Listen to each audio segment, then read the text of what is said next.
Okay. Thank you, Rahul. This meeting is being recorded. Okay. Good evening, everyone. I, Dr. Deepak Singla, and welcome you all. And I thank you, participant, and especially Dr. Pasricha, for sparing his valuable time. I can see that he's sitting still in his lab, and he's about to leave. And thank you, sir, sparing for your valuable time. And Dr. Pasricha doesn't require any introduction. Actually, this is the first time we are meeting. But he was always a helping hand for us. Whenever we are having any dilemma. When I was working in Gurgaon, so we used to take always take second opinion. We always used to send our patient to RGCI for his final opinion, and many of the time he has saved our patient for undergoing treatment, such like especially in the sarcoma cases, where we were planning some amputation and all that. But sir, after sir recommendation, and we have just put the patient on the observation. Let's start with today's topic. Dr. Pasicha, please hand over to you. Yeah. Just to brief once again, sir is the senior consultant histopathologist in RGCI, and he is the backbone of medical oncology there, because our treatment is always based upon the histopathologist, and he's one of the few eminent histopathologists of our country. And it's my pleasure, privilege, and honor to welcome Dr. Pasricha. Dr. Pasricha, please, sir. Yeah. Hand over to you, sir. Yeah. Good evening. Thanks a lot, Dr. Deepak, for such a kind introduction. So, it's really thankful. I'm really thankful to you. So, can I share my slides? Yes, sir. Please, please.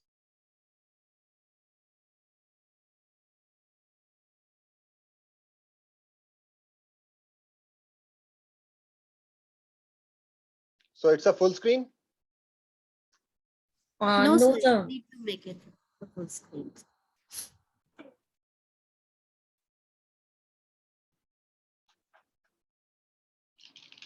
So now, can you see the full screen slides? No, sir. Okay. There is some problem.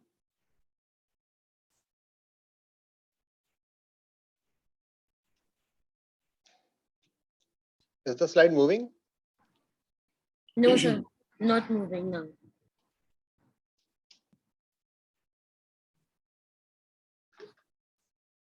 I think I need to.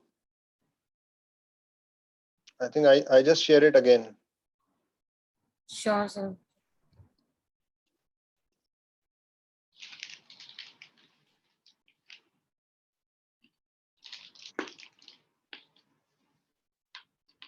Is it now showing a full screen?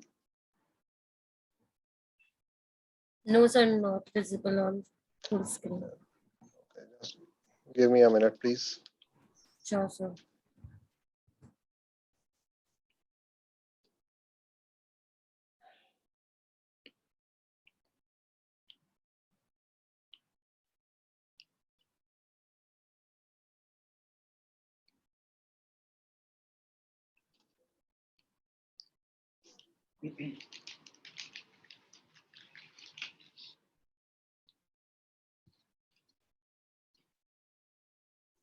Just give me a minute, please.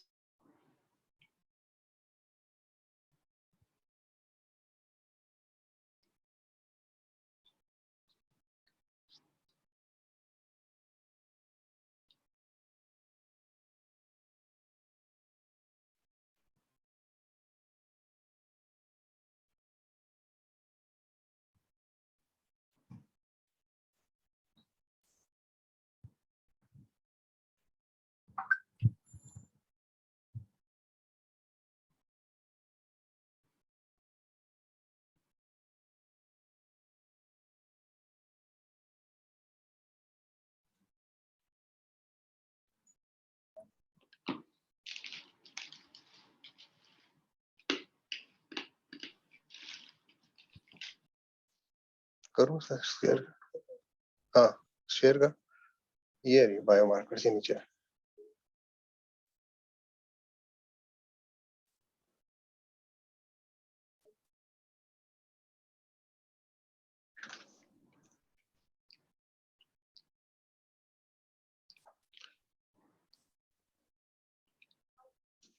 Sir, there is no slideshow is showing, sir. Slideshow on your screen.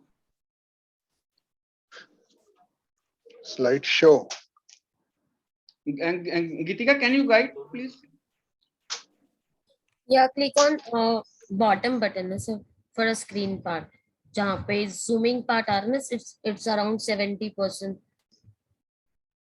Otherwise, Sunil Just sir, a second. please share your PPT slide on WhatsApp group.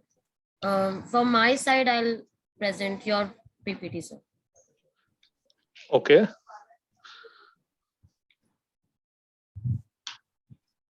Please share your PPT on WhatsApp group, sir. Sir, can you please share your PPT on the WhatsApp group? वो चला देंगे. हाँ, तो वो चला दें. मैं email कर देता हूँ. Email कर दो. हाँ, email कर दो, WhatsApp कर दो. ये जरा ऐसे करियो.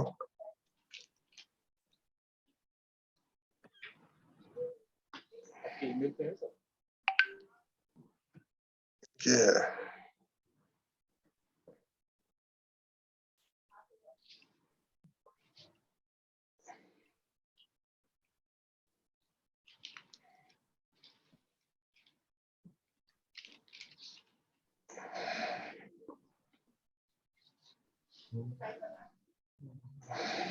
ये वाली है. इसको ना व्हाट्सएप ग्रुप में डाल दे उसमें.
Have you sent the mail?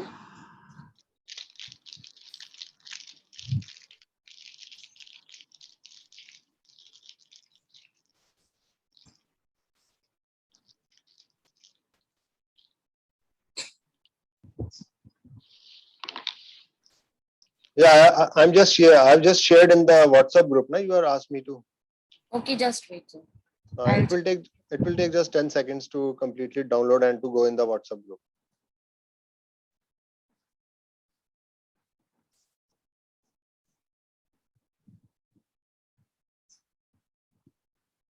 तो दोबारा एक बार उसको ऐसा हो तो एक बार.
Sir, make it on, go on slideshow. Can you go on slideshow?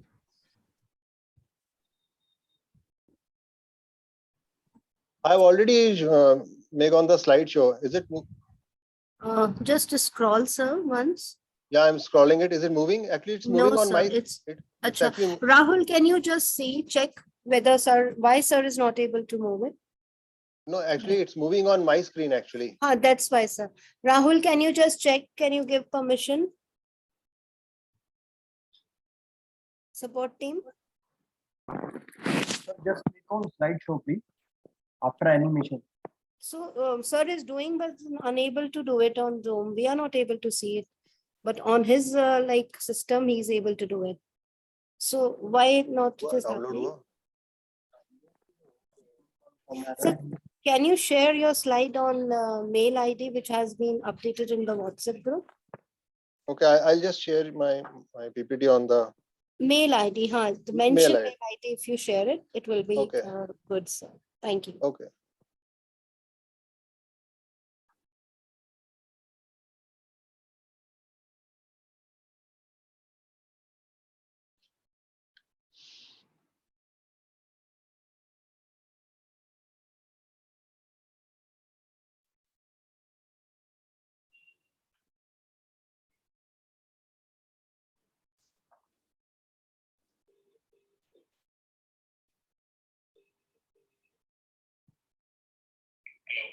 Sir good evening, क्या हाल है? Bye. सर आपने तो मेरा फोन ही उठाना बंद कर दिया, बताओ। Excuse me, sir. Sir, may I help you? Just a second. I'm just mailing my.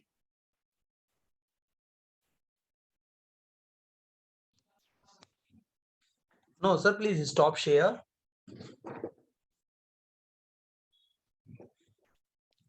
Hello, Dr. Sunil, sir. Yeah. Sir, please stop share, sir. Okay. Sir, I will help you. Only आपको 2 step करना, उसके बाद हो जाएगा. Please stop share. Just a second.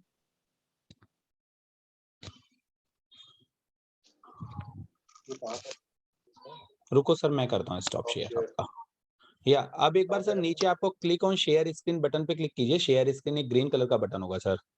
या उसी पे ही करा था शेयर. उस पर नहीं सर, उस पर क्लिक करने के बाद जो पहला ऑप्शन है स्क्रीन या डेस्कटॉप दिख रहा होगा आपको, व्हाइट बोर्ड से पहले है ना सर? एक सेकंड जरा आप रिपीट करेंगे. एक सेकंड सर, व्हाइट बोर्ड से पहला ऑप्शन है, सबसे पहला ऑप्शन स्क्रीन है या डेस्कटॉप है सर? सॉरी, स्क्रीन होगा फर्स्ट ऑप्शन. शेयर स्क्रीन पे क्लिक करने के बाद एक विंडो खुलेगी. हाँ. उस विंडो में पहला ऑप्शन स्क्रीन है, उस पर क्लिक करके शेयर कर दीजिए. ओके. वेट, या अब एक बार पीपीटी को ओपन कीजिए. हाँ. राइट, अब एक बार स्लाइड शो कर दीजिए. Got it. ओके, मूव करके देख लीजिए एक बार slide. Yes, sir. Now Yeah, it's perfectly visible. moved. Okay, go to first slide, Okay. please. Hello. Thank you so much, sir. You can go ahead, sir. So now the slides are moving. Sure, Yes, sir. sir. So can I start? Yes, sir. Yes sir, please. Okay. Sorry for the glitch. So I'll be talking about the predictive biomarkers in non-small cell lung cancer. So coming to the predictive biomarkers in lung cancer. So tissue is always the issue. The endoscopist and the radiologist should be encouraged to perform multiple sampling, and ideally 5 cores should be there. The pathologist should manage these cores wisely and judiciously.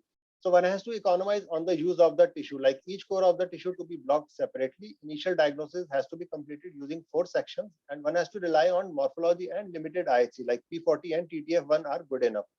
So as far as possible, go for the upfront and reflex molecular testing like IHC or FISH-based for the specified markers. And why it is important? Because the appropriate number of the tissue sections are cut for the first time.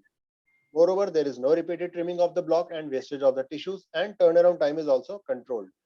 So as we are all familiarized that 90% of the lung cancer is basically non-small cell lung cancer.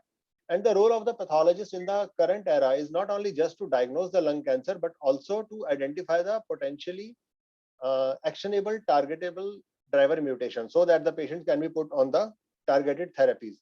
And why it is important, like this can be highlighted by this study on the lung cancer mutational consortium that was done in US, and the comparison was done to see between the targeted versus no targeted therapy. So the consortium analyzed 733 patients for 10 genes with full genotyping, and the drivers were identified in 64% of the cases, while 36% didn't show any driver mutation.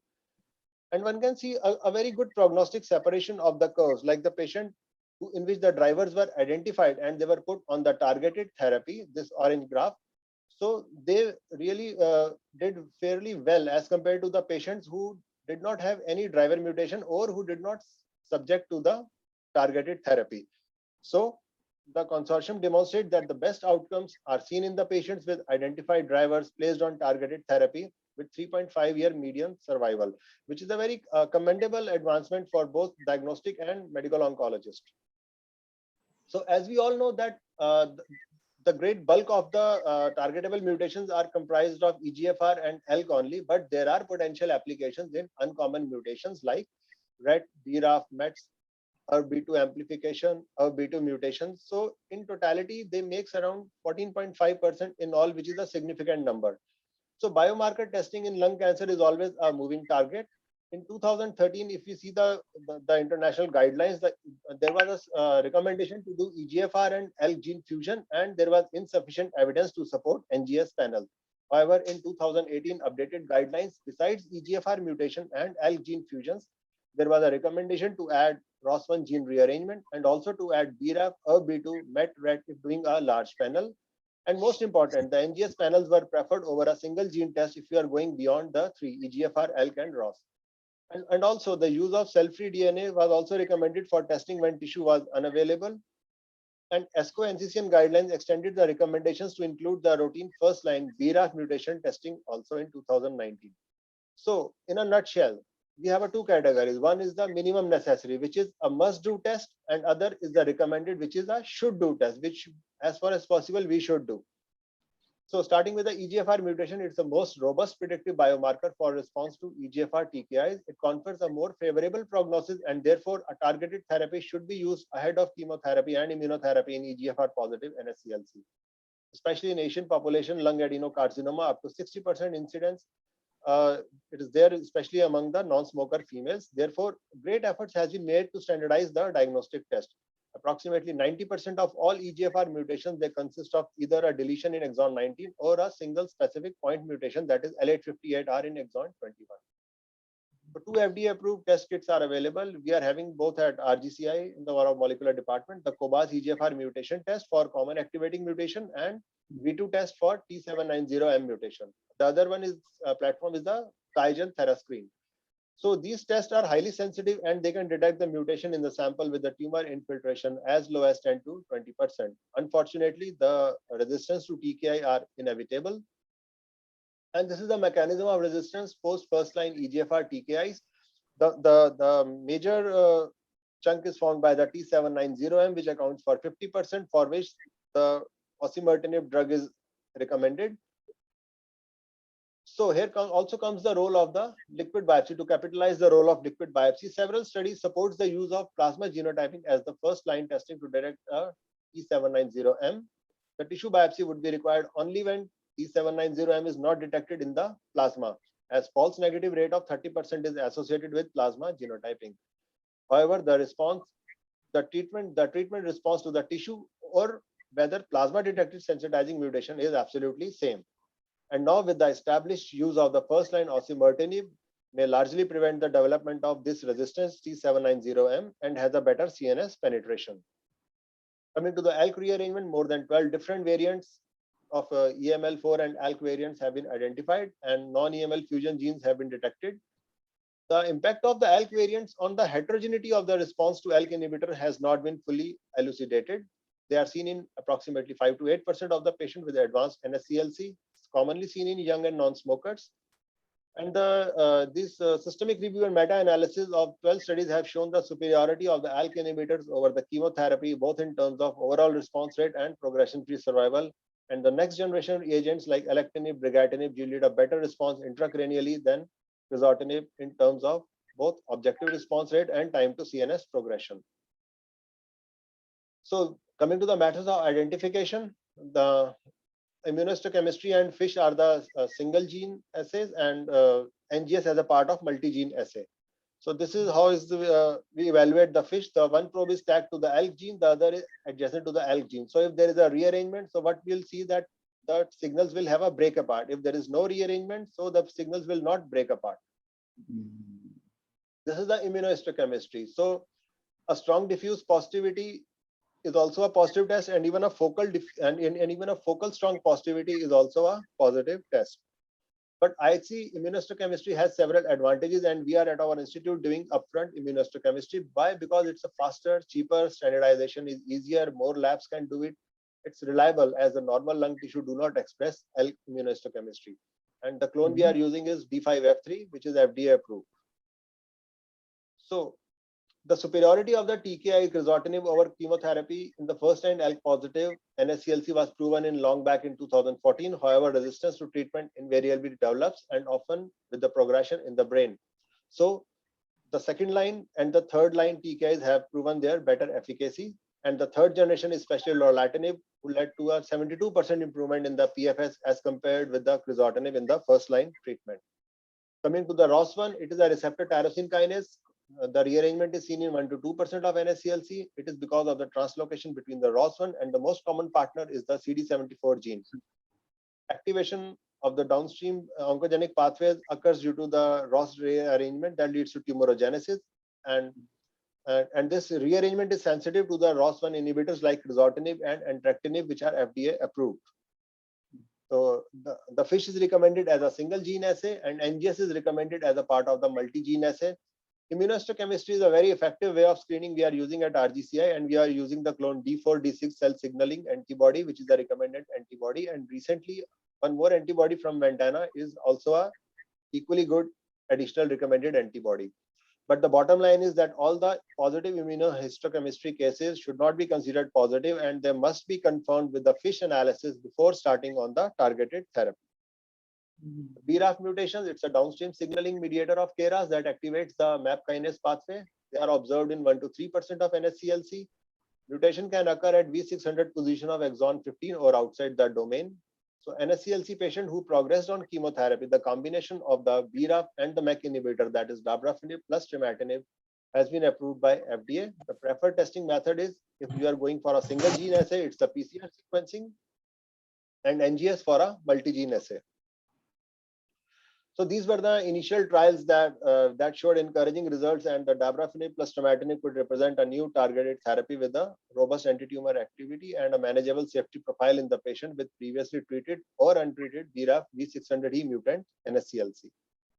So coming to the recommended or the should do test. So this is a very important, and we have identified many patients with this MET exon skipping mutation or amplification that actually cause the dysregulation of the MET pathway. So MET is basically a proto-oncogene that encodes a tyrosine kinase receptor for the ligand, which is a hepatocyte growth factor. So when there is a abnormal splicing at the exon at around the exon 14, so what happens is that the exon 14 is skipping in the messenger RNA transcript, so that leads to the formation of a truncated protein Y1003, that truncated, because of this truncated protein, it is not able to bind with the CCLB, which is required for a ubiquitination, that is a lysosomal degradation pathway. So if the protein is truncated, there will be no ubiquitination. So there will be a constitutive activation of this MET pathway that leads to cell proliferation and tumorigenesis. So on morphology, if you see a sarcomatoid morphology, when you have a spindle cell which is CK positive, which is a sarcomatoid carcinoma, and at the same time TTF or P40 negative, so one should anticipate this mutation, and this morphological pattern may warrant a upfront MET gene testing. And this skipping mutation is seen in 3 to 4% of all the metastatic NSCLCs, can be associated with MET amplification and copy number variants also. They are commonly seen in female elderly non-smokers and highly predictive of response to MET inhibitors. The FDA has approved capmatinib and tepotinib for metastatic NSCLC whose tumors have a mutation MET exon 14 skipping detected by FDA approved test. And besides the predictive, it's also a prognostic. Like we can see from these Kaplan-Meier survival curve that they have a poor survival, the shorter overall survival, a very strong prognostic separation of the curves with the wild type and with MET exon 14 skipping mutation. So the FDA has approved the Foundation One companion diagnostic to aid in the detection of MET exon 14 in the tumor tissue. And very important point that RNA-based sequencing is now preferred over DNA-based NGS. Like for the last 2 years, we have also switched over to RNA-based sequencing because RNA sequencing has the advantage of encompassing all the causal genomic events that actually lead to exon 14 skipping, hence being more sensitive. So because RNA sequencing detects the fusion transcript of exon 13 to 15, which is the end result. So in one study, approximately 60% of RNA positive results, they were false negative in the DNA assays, and that was published in JTO in 2019. Sir, sorry for interrupting. Actually, your session is over. Oh, okay. Okay. Can I just summarize in 2-3 minutes more? Yes, sir. Please carry on, sir. Please summarize it. No problem. So MET amplification is regarded as a primary driver gene and also the main mechanism of EGFR tyrosine kinase resistance. And high MET amplification, when the ratio is more than 5, appears to be the strongest predictor of true MET-driven tumors. Now, besides, it's also a co-driver in the non-small cell lung cancer, and the MET amplification in the EGFR mutant NSCLC comprises of 5 to 15% of the EGFR mutated tumors which have acquired resistance to TKI. And liquid biopsy can be very useful at this time. And now with osimertinib as a first line of choice, the spectrum and association of MET mutation will remain to be seen in near future. So this is the HER2 mutation. They are majority in-frame insertion in exon 20, and very few cases show mutation in exon 20. They are mostly in-frame insertion. And the early phase trial suggests the patient with tumors harboring HER2 mutations, they progressed on chemotherapy, may respond to trastuzumab-based regimes. The red gene arrangements, so they are identified in 1 to 2%, commonly seen in young and never smoker. Again, NGS is the recommended, and FDA has approved selpercatinib and pralsetinib for metastatic red fusion positive NSCLC. And this is our institutional data, and we identified 2.9%, like 5 out of 169 cases with the red rearrangement, and one patient is doing really well. So NTRK, the prevalence is around 1%. Larotrectinib and entrectinib are the 2 FDA-approved oral TKIs. Recommended method is again NGS. So the efficacy has shown in the early phase trial, out of 12 patients with lung tumors, 9 experienced a response to treatment. The new regulin I can skip. This is a very rare mutation, so I can skip with this. RAS mutations, we know that sotorasib is approved by the FDA for KRAS G12C mutated locally advanced or metastatic NSCLC who have received at least 1 prior systemic therapy. So in a nutshell, NGS is preferred now over a single gene assay because it's tissue proficient. Even a 10 nanogram input of DNA and RNA is sufficient. It's also a resource proficient, 1 platform, 1 experiment. The variant allele detection cutoff is around 2%, hence it overcomes the problem of low tumor fraction. NGS can also use as a plasma as a sample. FDA has approval for its analytical, clinical validity, and the most important clinical utility. However, TAT is a problem. Lastly, the biomarkers of immunotherapy. There is no robust biomarker still established. These are the various modalities at our disposal, like MSI, TMB, PDL1, gene expression signature, of which PDL1 has shown a most passable utility. And these are the indications. In the metastatic, you can use it as a first line or second line. In locally advanced stage 3 NSCLC, you can use it for a consolidation treatment. So NCCN has also given in their guidelines in 2020 that those tumors which are expressing PDL1 more than 50%, irrespective of the morphology, whether adeno or squamous, pembrolizumab is a drug of choice for the first line monotherapy. So these are the current standard recommendations, like first line pembro monotherapy when TPS is more than 50%, and in combination when TPS is less than 50%. In the later line, pembrolizumab to be used if TPS is more than 1%. For nivolumab, no testing is required. Any TPS will do. These are the 2 assays available as a companion diagnostic test. So PDL1 is an established predictive biomarker for immunocheckpoint inhibitor in NSCLC. It's not a very robust biomarker, but still the best we have in our armamentarium. So to conclude, there is extensive role of biomarker testing in advanced NSCLC adenocarcinoma, especially. The broad molecular testing, NGS and liquid biopsy are making a big way. In fact, they have cemented their place as a tools for biomarker assays. And multidisciplinary communication is essential for quality information within the required time frame at the judicious cost. And it's incumbent upon the pathologist to make the testing reliable by optimizing pre-analytical, analytical, and post-analytical steps. Thank you so much. Thank you so much, Dr. Pasricha, for enlightening us with the new biomarkers. And now, so after this talk, the NGS should be our should be our gold standard. And still we are in the Tri-City. I mean, there is no such dedicated lab, molecular lab, which are doing the NGS. We still have to send the sample to like Delhi or Bombay. And that is really a concern. And I think PGI is still developing one molecular lab. I think the things will be easy in coming future. Thank you once again, sir, for sparing your time and giving your valuable input. Thank you so much. Thank you so much. Sorry for the technical glitch. Sorry. No problem, sir. Thank you so much, sir. Now moving forward, and now I'm having our senior, my mentor, my senior, Dr. Sumit Prohit, who is a senior consultant at Action Balaji Hospital. So he will be talking about the management of unresectable stage 3 NSCLC with driver mutation. Over to you, sir. Dr. Sumit Prohit, please. Thank you so much, sir. Yeah. Thank you, Dr. Deepak, for inviting me on this forum, and it's a privilege to be here. And my regards to the previous speaker, Dr. Sunil Pasricha. It is a very uphill task to cover all the mutations in non-small cell lung cancer in just one go, and very rightly done, sir. So full compliments to you. So the topic assigned to me is management of unresectable stage 3 non-small cell lung cancer with driver mutation.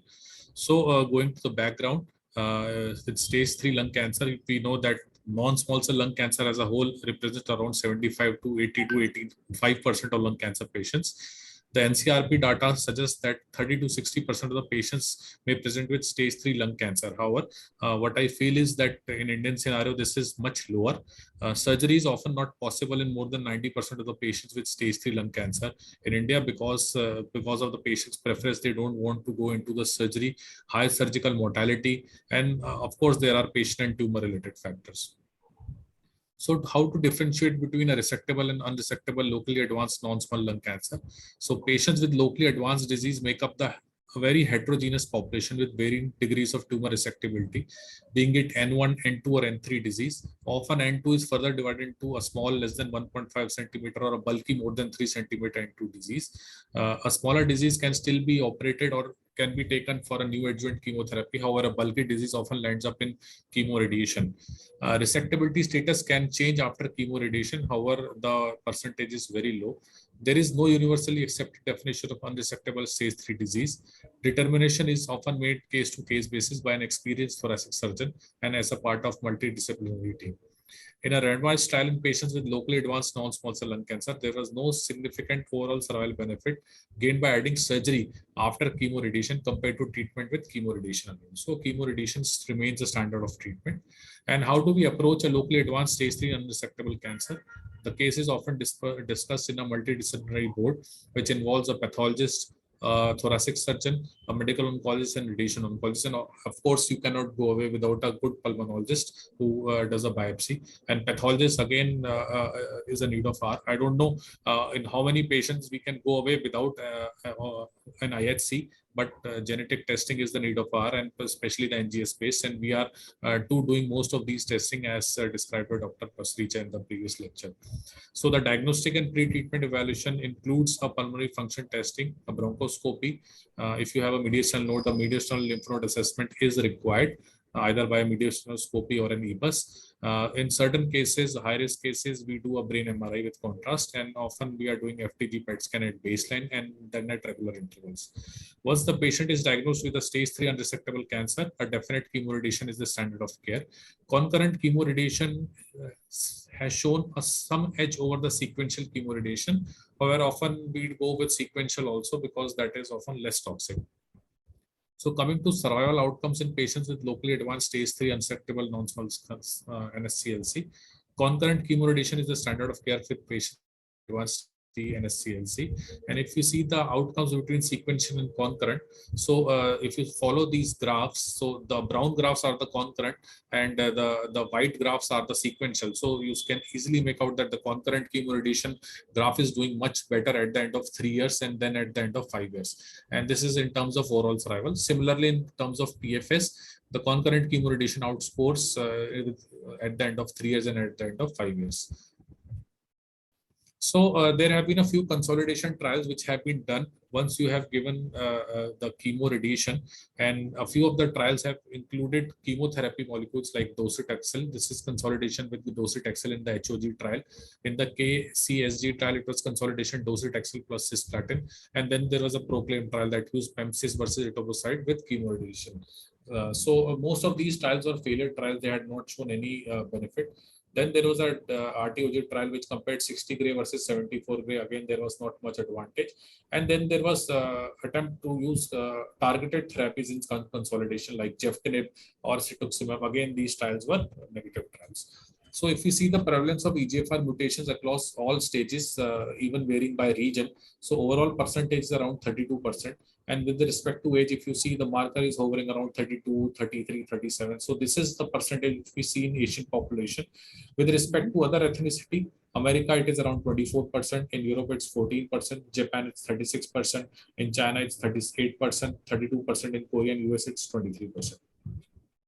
So the guidelines do not universally accept for molecular testing to guide treatment in adjuvant setting. The NCCN guidelines in 2022 did not recommend. Similarly, ESMO in 2017 did not.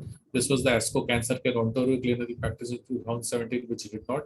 However, in 2019 onwards, the Translational Society of Medicine and the Chinese experts in collaboration did advise for EGFR mutation testing in patients who were surgically resectable for non-squamous non-small cell histology.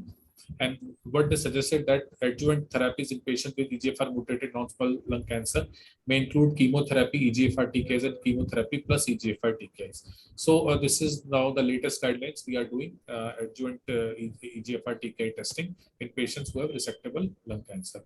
So there were certain other trials which had compared TKIs to chemotherapy in unresectable stage 3 lung cancer. Most of these trials included stage 3 and stage 4. Predominantly stage 4 patients were there. And these are mostly the landmark trials like the IPAS trial, which was in Asian continent, where Jeftinib outscored over chemotherapy of paclitaxel and carboplatin, hazard ratio of 0.48 and statistically significant overall outcome.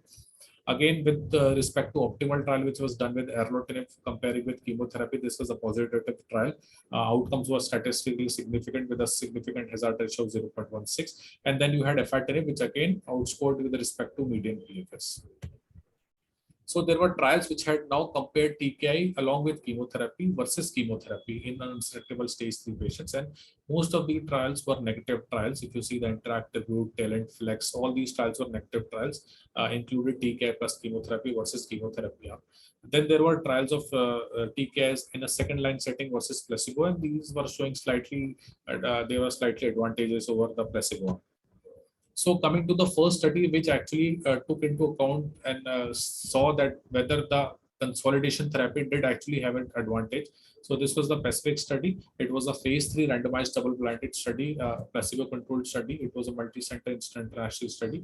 And in this study, stage 3 locally advanced patients who were unresectable, who had undergone definite chemoradiation were included. They were 18 years of age and above with a fit performance status, and archival tissue was collected. This trial was a part of a trial at my center also. We were a part of this trial. And post chemoradiation within first 42 days, the patient was randomized to durvalumab versus placebo. And this was 2:1 randomization. The co-primary endpoint was PFS by the reviewer and the blinded independent review committee and overall survival. And the secondary endpoint was overall response rate, duration of response, CFT, and the other outcomes. So if you see the overall survival outcome, if you see the yellow arm, which is representing the immunotherapy arm, it is outscoring the placebo arm throughout till the end of 5 years. And at the 5 years, it is 42% as compared to 33% with placebo, with a hazard ratio of 0.72 and a significant p-value. And this was the first and only approved immuno-oncology drug to demonstrate a 42%, 9% overall survival at the end of 5 years.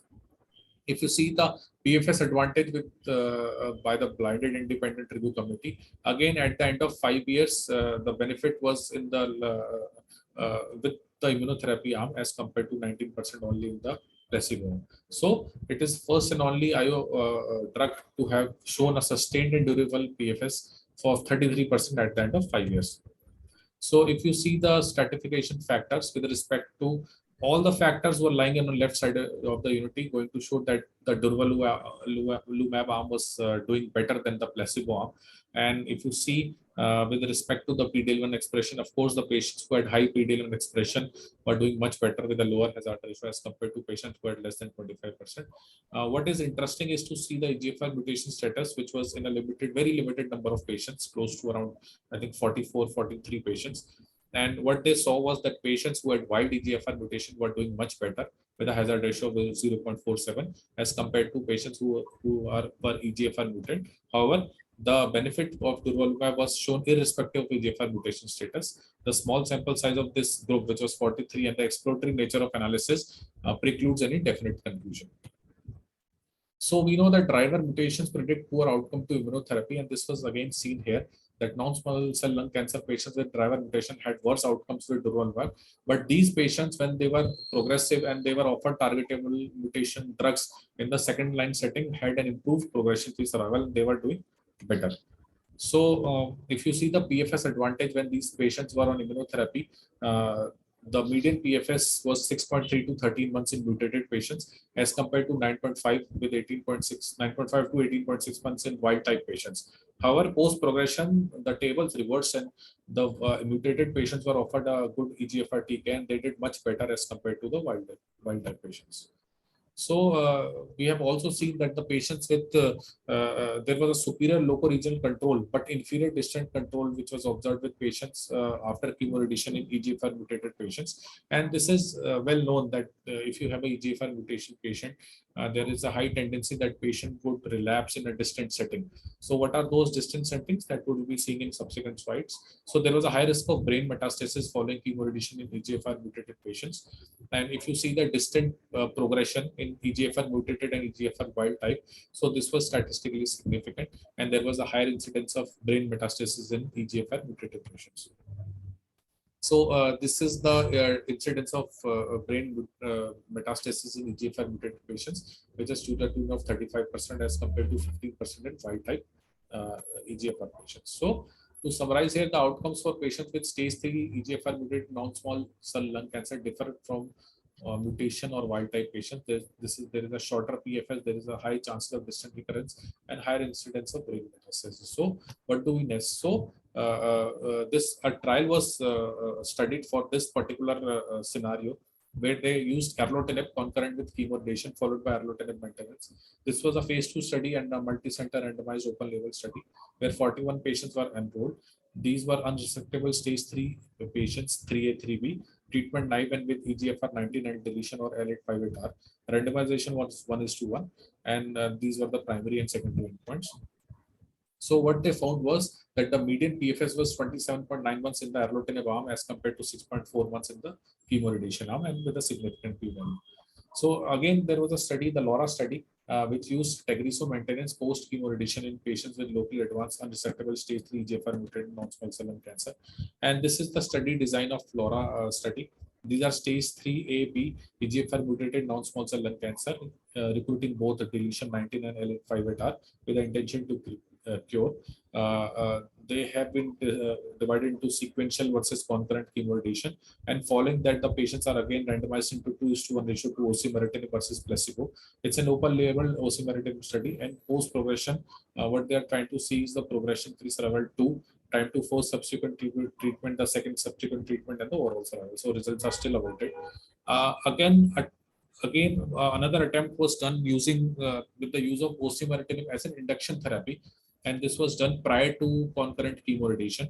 So this was a poster which was presented some time back, and what they found was that the use of induction osimertinib did show good results in terms of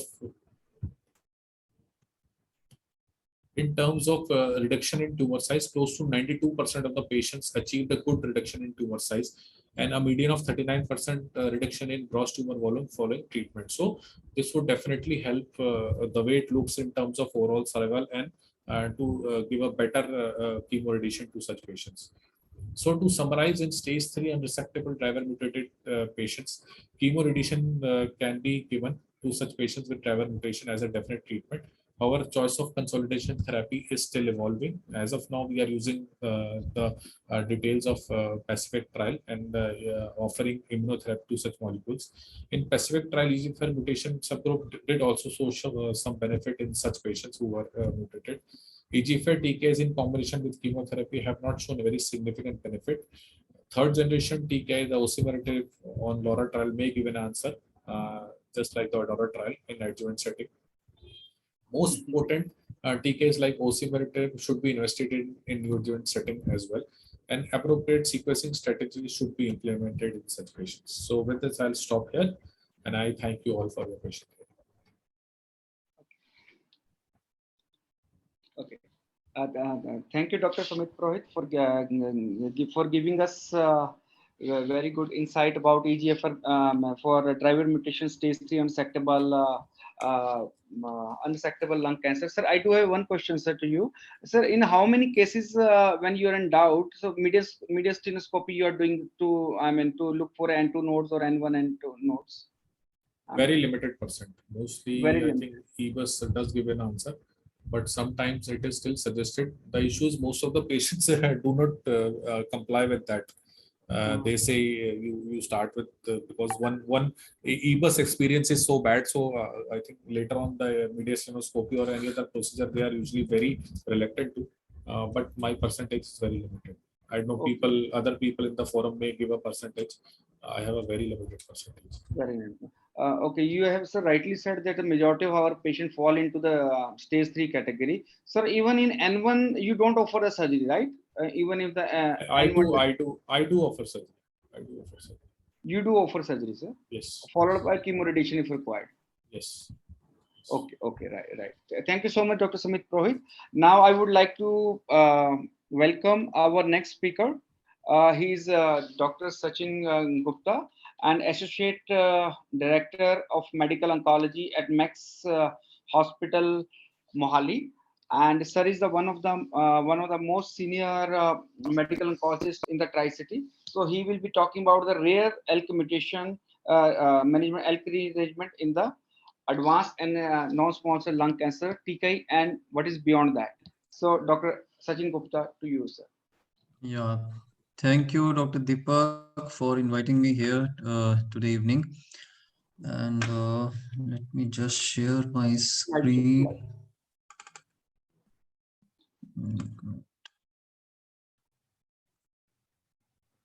So your screen is visible. Please click on slideshow button. Yeah.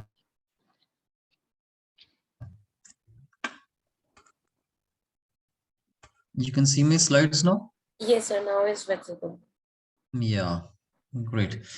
So the topic given to me is the management of ALK rearranged advanced non-small cell lung cancer, TKIs and beyond. So Dr.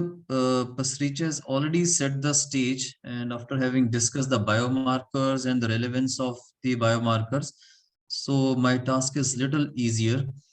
And just to give a brief background, the lung cancer incidence in India is gradually rising, and we are looking at a huge caseload. And so these projections may be actually an underestimation, and there may be many more patients than what these official figures may project.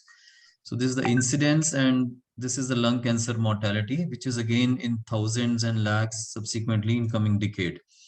So we are actually looking at a huge caseload, and we need more and more, facilities to handle all these patients. Mm-hmm. Now, as already discussed in brief in the first lecture, so non-small cell lung cancer is a heterogeneous set of disease defined by oncogenic drivers.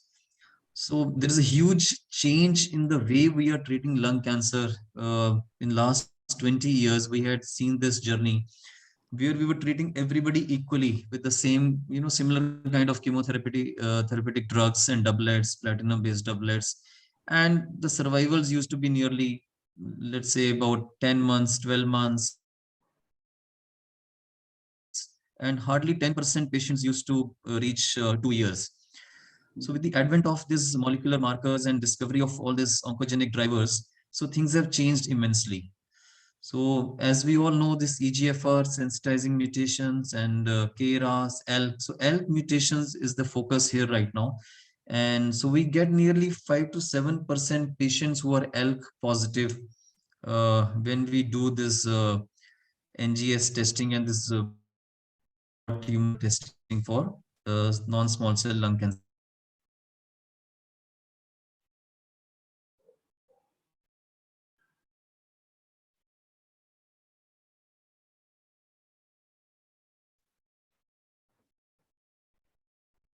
efficacy also is used, especially for ALK and some other mutations. So any FDA approved ALK, so like D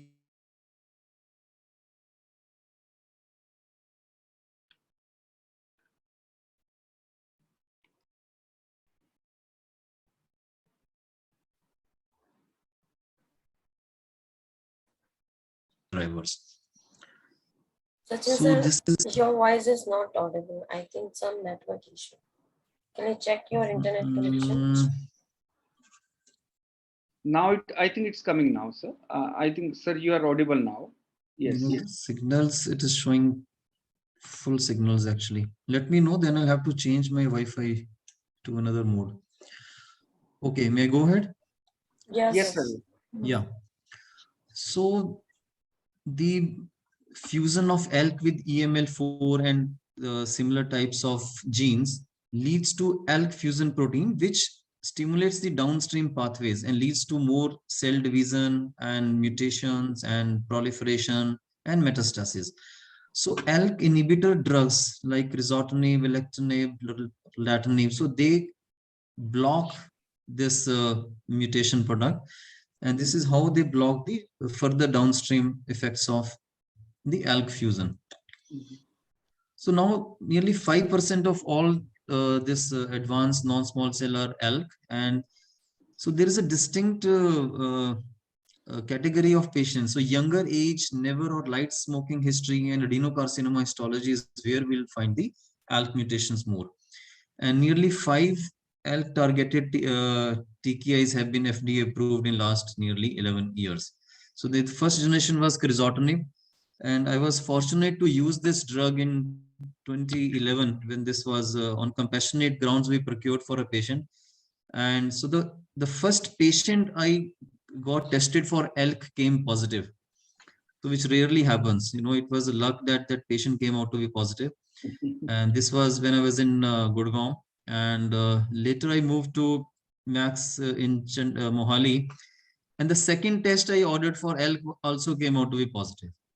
So that patient was from Punjab and he followed me when I relocated.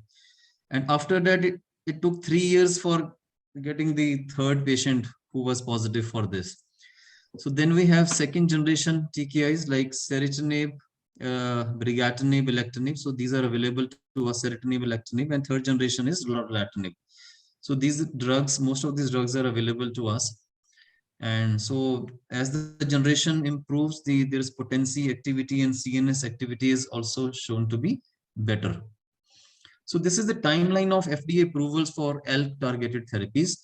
So as we can see, since 2011 to 2022, so crizotinib, then ceritinib, alectinib, brigatinib, and lorlatinib, and there is another drug ensatinib, which is coming soon. So all these drugs achieved accelerated approvals because they showed a huge difference in the PFS, and subsequently, with a gap of 2 to 3 years, a full approval was given to each one of them. And so we have experience of using some of these already. So these are the NCCN guidelines. So wherever we find ALK rearrangement, and so we prefer using alectinib, brigatinib, lorlatinib wherever possible. So brigatinib is not available to us, but crizotinib we had early experience. So as we see and study the trials, we find why we are preferring this. So wherever possible, we should try to use alectinib, lorlatinib, or if financially not possible, then of course ceritinib, and if that is also not possible, then crizotinib is always there, and which has become quite affordable. And if patient has been started on chemotherapy, we may continue that, but it is still preferred to start with TKIs because they definitely give better results as compared to chemotherapy. So just going ahead with the gist of trials which led to approval of this. So crizotinib was the first drug, and it was compared to chemotherapy, and it of course showed a tremendous improvement in the PFS and the overall response rates, and led to the subsequent approval for this. And these are the updated OS data for this. Hazard ratio 0.76, And median OS not reached versus 47 months here. So this led to approval of crizotinib. Then coming to ceritinib, the trial was Ascent 4, where again PFS was much better as compared to chemotherapy arm, and 18 months PFS 50 versus 23%, and overall response rates to the tune of 72% versus 26%. And this was the OS data, where again ceritinib is giving much better results as compared to chemotherapy. Now coming to alectinib, the trial is ALEX trial, which led to the approval of this drug. So this was alectinib 600 BD versus, so now the comparison is with the first generation TKI. So there is no chemotherapy arm here. And when we see the results, so median PFS nearly 35 months versus 11 months here, and hazard ratio of 0.43. So which is a huge advancement over first line TKI. And this is the OS data, which is still immature. The alectinib is definitely giving much better results with good hazard ratio of 0.67. So this has become one of the preferred choice in these patients. And coming to the CNS, now the CNS metastasis in ALK positive lung cancer are actually more common. And so this has been seen that in patients with CNS metastasis, so patients who present with upfront metastasis, the median PFS is better with alectinib, and even patients who can present without CNS mets, it is even median PFS is even better. So irrespective of whether CNS mets are there or not, alectinib is giving much better results. And the CNS progression in these patients, if we see the cumulative incidence of this progression, and so very few patients would progress in CNS on alectinib. So whether the meds are there at baseline or not there, the progression is much higher on crizotinib as compared to alectinib. So this effectively protects against CNS mets and treats the CNS mets, and significantly delayed the time to development of new metastasis as well. And coming to clinical benefits, so this is after crizotinib has been used. So the patient, so this trial is ELLER trial, where after crizotinib in second line, alectinib was compared with chemotherapy arm, and of course here also the alectinib is giving better results. So the sequencing, so this tells us about sequencing, that even in second line, the TKIs are giving better responses as compared to chemotherapy, and with a good CNS overall response rate and nearly 50% systemic overall response rates. So alectinib is giving much better results. PFS 11 versus 1.4 months. Now coming to lorlatinib data, so it was again compared to crizotinib, and the trial was named as CROWN study. And so nearly 150 patients in each arm. Lorlatinib dose is 100 milligram daily, and crizotinib standard dose 250 twice daily. So nearly 3 year this median follow-up data is available. And here we can see the PFS is median PFS not reached versus 9.3, and 77% response rates versus 58%, and median duration of response, again it is not reached. And so huge difference in the curves here, and lorlatinib is giving much better results. And so this is 3-year intracranial time to progression with baseline brain mets. Here again, lorlatinib arm is giving huge difference over crizotinib here. And so this is DICR assessed PFS with brain mets and without brain mets. So not reached versus 7.2 months, not reached versus 11 months here. So whether brain mets are there, so similar to alectinib. So in both the cases, better results.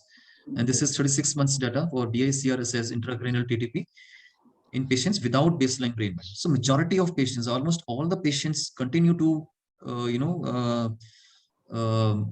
be brain metastasis free on lorlatinib arm here. And time to intracranial progression was longer with lorlatinib than with crizotinib. So which clearly suggests that the efficacy for prevention of new brain metastasis as well as treating brain metastasis much better with lorlatinib. Now coming to so this is the gist and comparison of this TKI studies. So just to summarize, ceritinib. So we're not talking about crizotinib here in this. So ceritinib is response rate 72%, alectinib nearly 83%, brigatinib 74%, and lorlatinib 76%, and median PFS crossing 2 years here.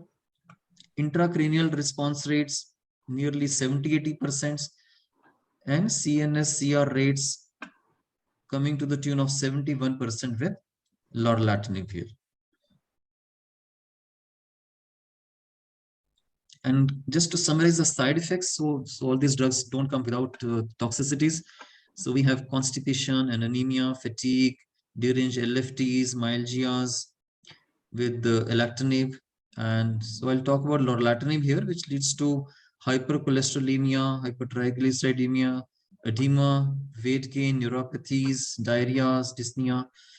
And there is some good discontinuation rate, nearly 14% on alectinib and about 7% on lorlatinib. Right?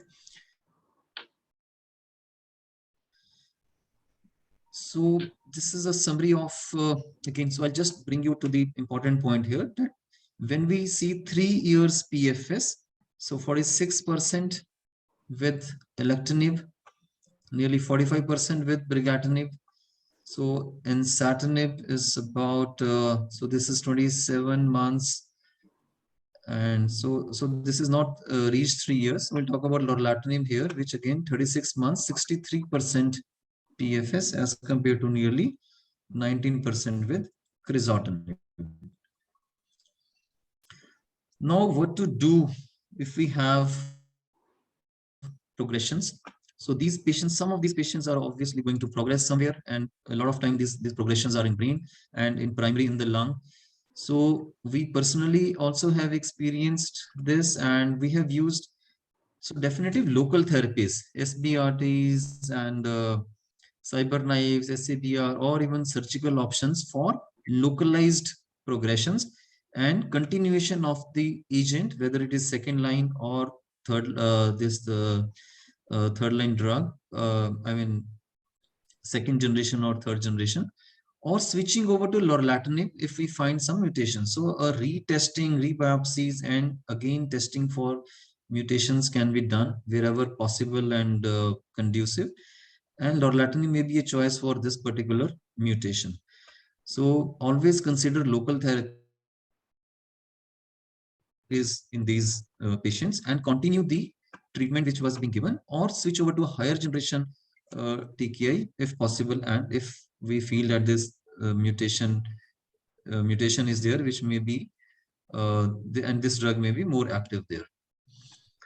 So this is how this sequencing is evolving.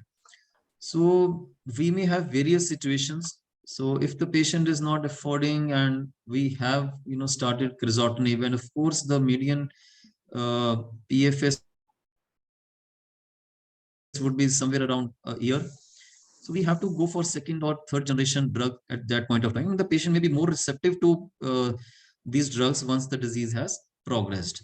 Or use your local modality for a oligometastatic this relapse, or a single site relapse, and continue crizotinib if the patient is still not able to afford the higher generation drugs.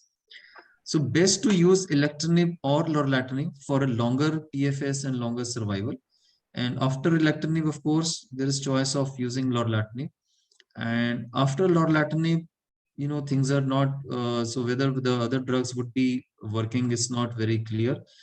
And the options of chemotherapy, localized treatments, and also immunotherapy always remains in these patients also. So this slide shows that there is accumulation of mutations as the disease progresses over the once we are using these generations of drugs. And so time is going to come when we have, this mutation based prescription, that which drug works in which mutation, and that drug can be chosen. But that will take some more years before we know that. And so there is diminishing PFS with more prior lines of LTKI. So that is with lorlatinib. So if 2 prior TKIs have been used, then the median PFS not reached. If more than 2, then 11 months. If more than 3 prior TKIs, then 6.5 months. Of course, this depends upon the accumulation of multiple mutations. So lorlatinib would benefit in more in the 2nd line or 3rd line than in the 4th or 5th line. So this is the rationale for upfront use of pan inhibitory agents. And the 3rd generation would work much more. And so this would suppress the emergence of new mutations. And so upfront 3rd generation could significantly delay or suppress on target resistance. Now, coming to this data. So what happens when we exhaust the TKI options and have nothing to do? So TKIs are not working. So this IM power 150. So this was about 1200 patients, and about close to 104 patients were EGFR and ALK mutations. So I don't know the subgroup of ALK mutation exactly, but EGFR plus ALK were nearly 100 patients. And so we are familiar with this trial, Atezo, Carbo, Pecli, and Bev, which is arm B. So this arm B is showing benefit. So when we see this subgroup of patients with ALK and EGFR, again, it is giving better results as compared to only. So addition of immunotherapy here is giving some benefit and difference in the PFS. So that may be a choice, whichever patient is able to afford this. And so I have another data of continuation of lorlatinib in ALK positive beyond progressive disease. So even if the disease progresses, your scans are showing the disease is progressing, we can continue lorlatinib. It will still give some benefit. So the group A and group B. Group A is where it was used after this 1st generation TKI, and group B is when it was used after 2nd generation. So here again, so lorlatinib beyond progressive disease. So LPBD means beyond progressive disease. Median duration of treatment 32.4 months versus 12 months. And in group B 16 months versus 7 months. Median OS not reached versus 2 years, 26 months versus. So this shows that we can continue. If we have nothing else to do, at least we can continue lorlatinib also. So these patients would still live longer than stopping these drugs. So that is how this biomarker driven drugs may work. They may at least slow the progression and may give better survival still. And I was able to hit upon another data where this drug gilteritinib, which is used in hematological malignancy patients. So this also has been shown to overcome lorlatinib resistance in ALK rearranged cancer, and is being tried in cell lines currently. So this is not in, so there are no human trials. The cell line trials are there where good efficacy is being seen with the use of this particular TKI. So with this, I would stop here. Okay, sure. Yeah, thank you. So that was my last slide. Yeah. All right.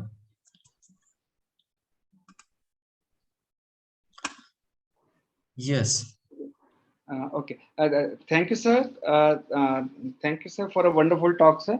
And sir, I just wanted to ask, sir, like, are you doing all the testing on NGS, or still, because in the Tri-City there is a we have to send the sample outside, and how about you? So wherever possible, NGS, we are, So I'm trying to counsel all my patients to go for NGS platforms wherever possible.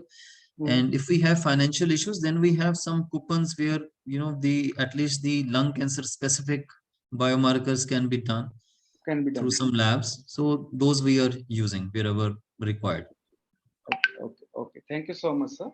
Yeah. Okay. Now we are having a next our speaker, Dr. Dr. Ashwin Phillips. Sir, good evening. Good evening, sir. How are you, sir? Sir, I'm fine, sir. Thanks for joining us, sir, and thanks for your valuable time. Dr. Ashwin Phillips is an associate professor in Krishna Medical College, Ludhiana, and he's a head of the Department of Medical Oncology in the same institute. I think, sir, he's also a visiting consultant in Oswal Hospital as well, right, sir? Yes, sir. Yes, sir. Okay, sir, over to you, sir. Role of nivolumab and the metastatic lung cancer, please, sir. Can you allow me to share the screen? Yeah. Is my screen visible?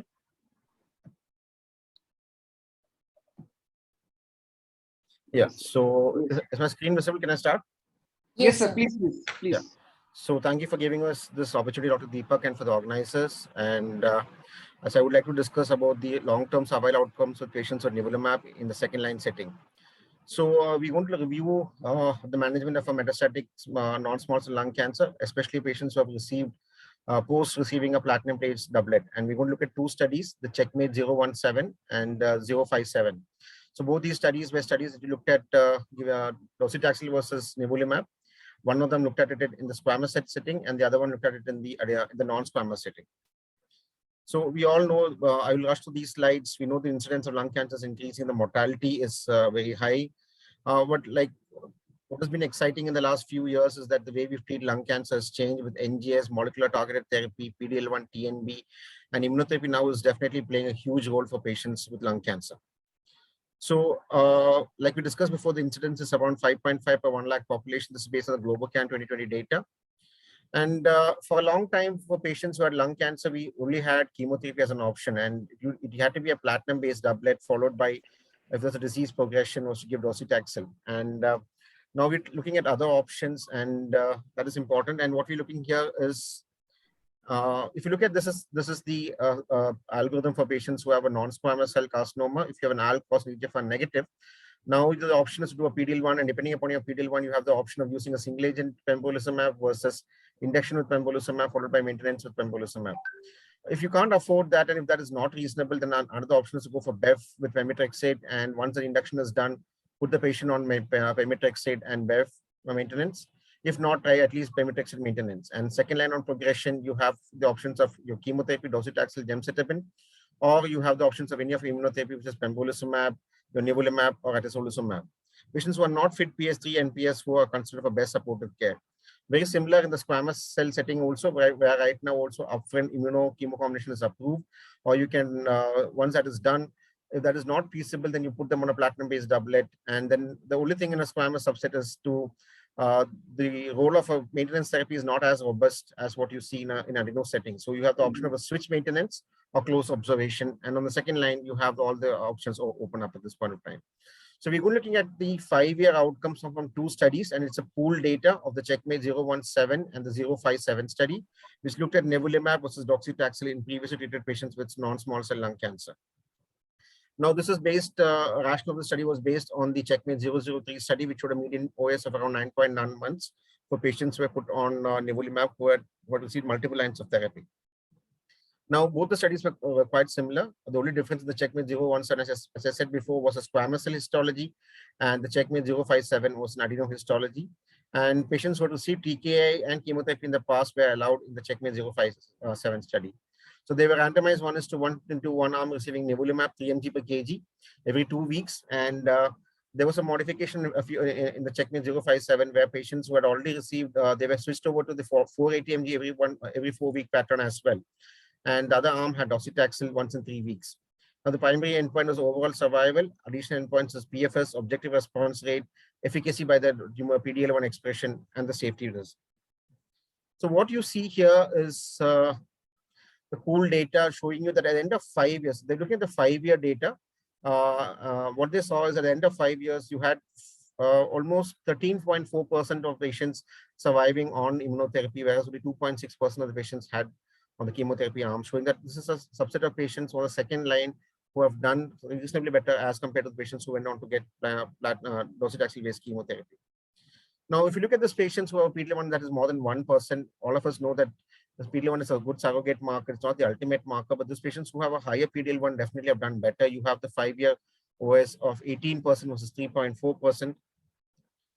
And if this, it's not only, we all know that in the second line setting, it's irrespective of the PD-L1 that you can use your immunotherapy agents. And what you see here is that even in the subset of patients who do not express a PD-L1, the response rates are there. You have an 8% versus 2% survival advantage.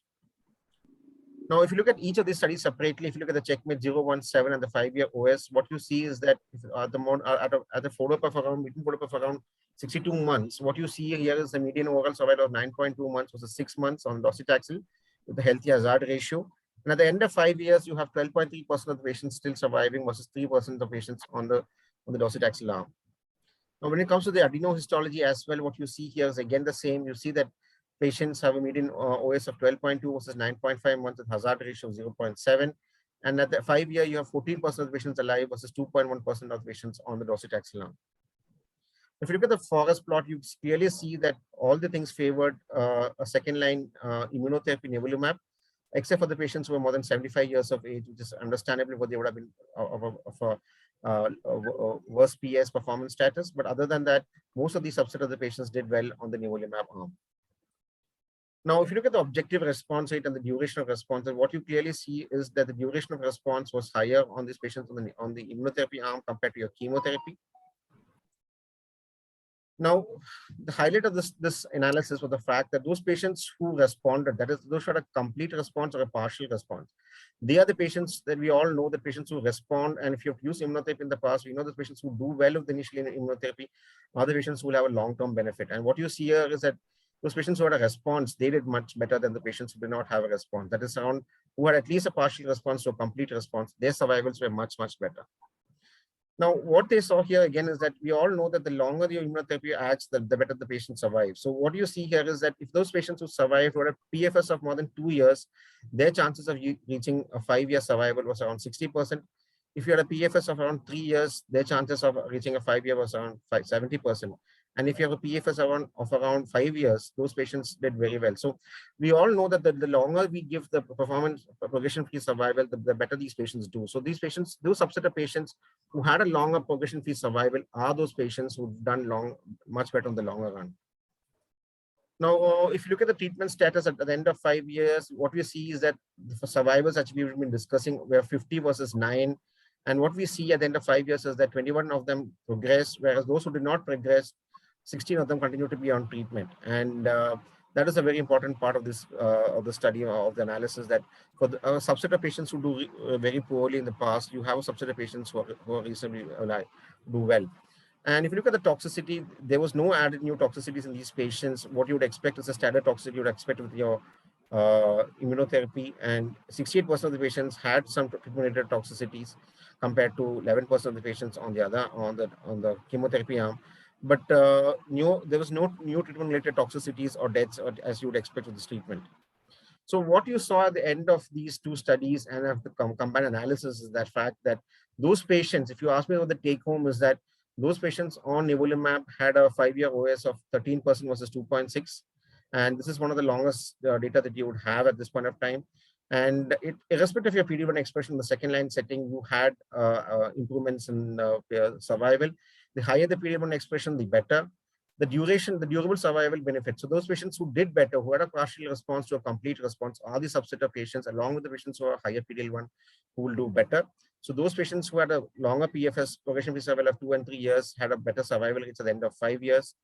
And at the end of 5 years, 10% of the patients were off the study drug. So which is, they had not received a subsequent therapy and had not progressed as well. So this is also an important thing for us to look at this point of time.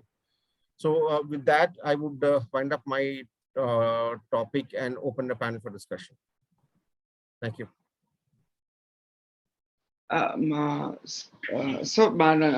you, Dr. Phillips, and again giving us another option for to start the patient on the nivolumab.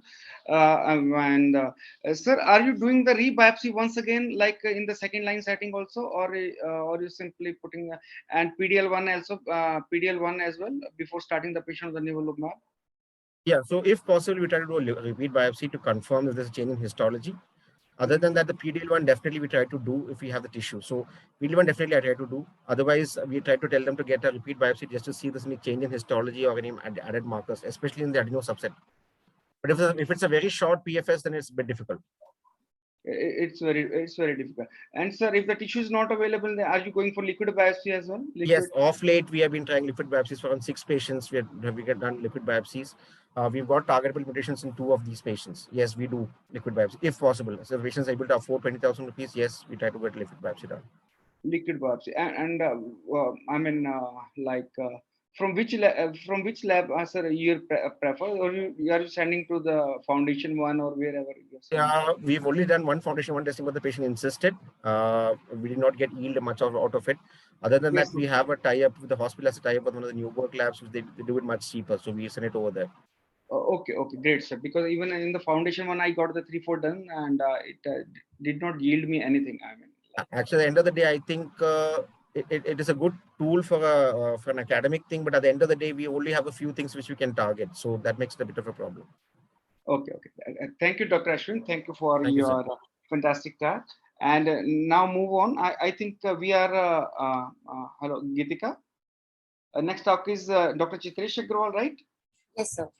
Okay, now I would like to welcome our friend, our colleague, Dr. Chitresh Agrawal. He's a senior consultant at Alchemist Hospital and Agrawal Cancer Clinic in Panchkula.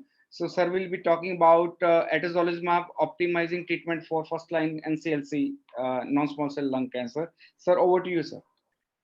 So, good evening, Dr. Deepak. I thank you for giving me this opportunity. The topic assigned is the role of atezolizumab in first-line non-small cell lung cancer. I would be starting my talk. So what we are going to do is actually we are going to see the evidence of the role of atezolizumab in first-line non-small cell lung cancer. And if we see, we have basically 3 trials to show here: IMpower 110, 150, and 130. And we will see these 3 trials one by one. So what is basically non-small cell lung cancer? We all know it is a slower growing tumor with varying initial overall response rates, and it accounts for approximately 80 to 85% of all lung cancers, and 15 to 20% of these patients are actually never smokers. And the median age is around 70 years. Metastasis occurs late in the disease, and targeted agents have improved the survival rates in non-small cell lung cancer.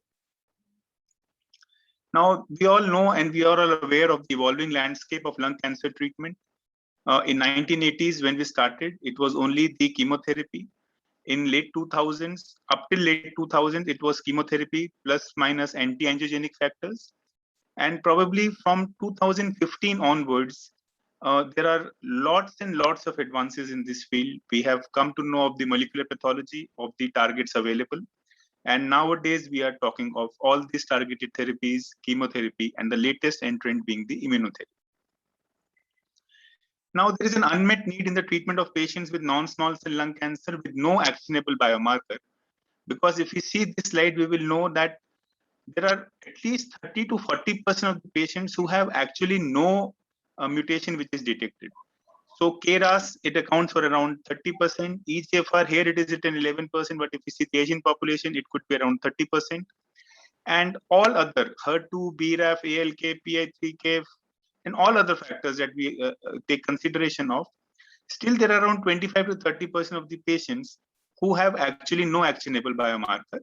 And the outcomes of patients who receive only cytotoxic therapy versus patients who have been treated with targeted therapy, we all are aware that the outcomes are going to be better when targeted therapies are used.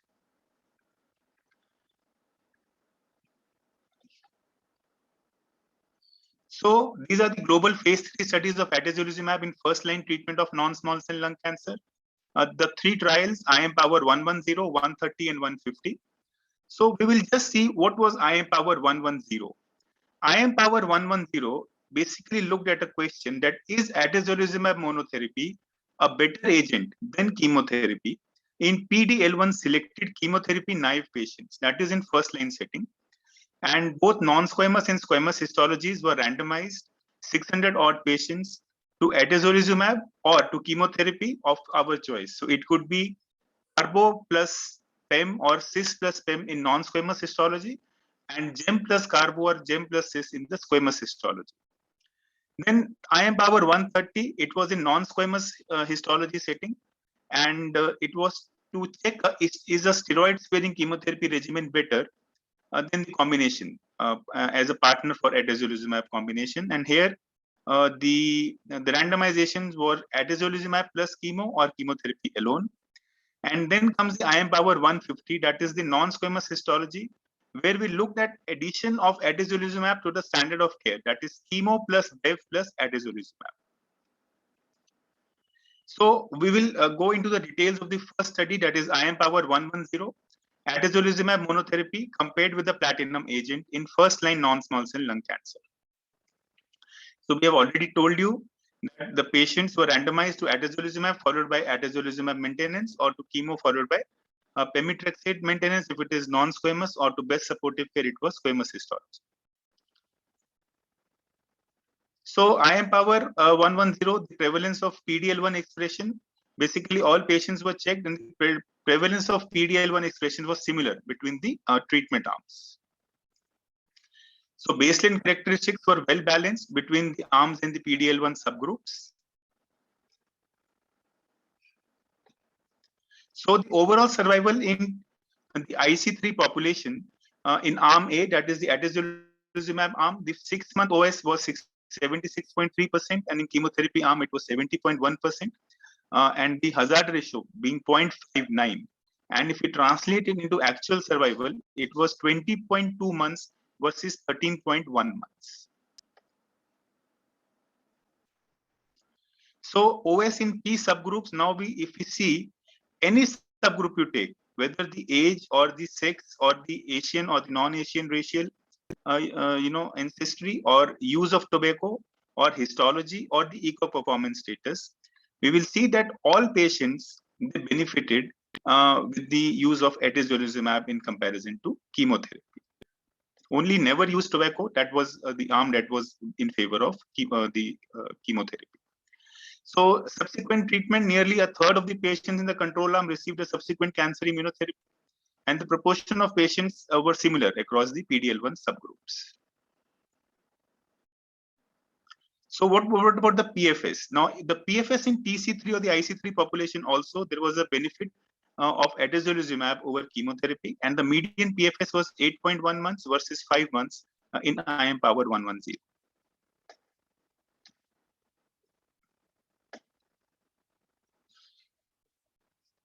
So the overall response rates, here also we will see that in arm A, which was the atezolizumab arm, the overall response rates were 38.3%, and in arm B, which was the chemotherapy arm, the overall response rate was 28.6%.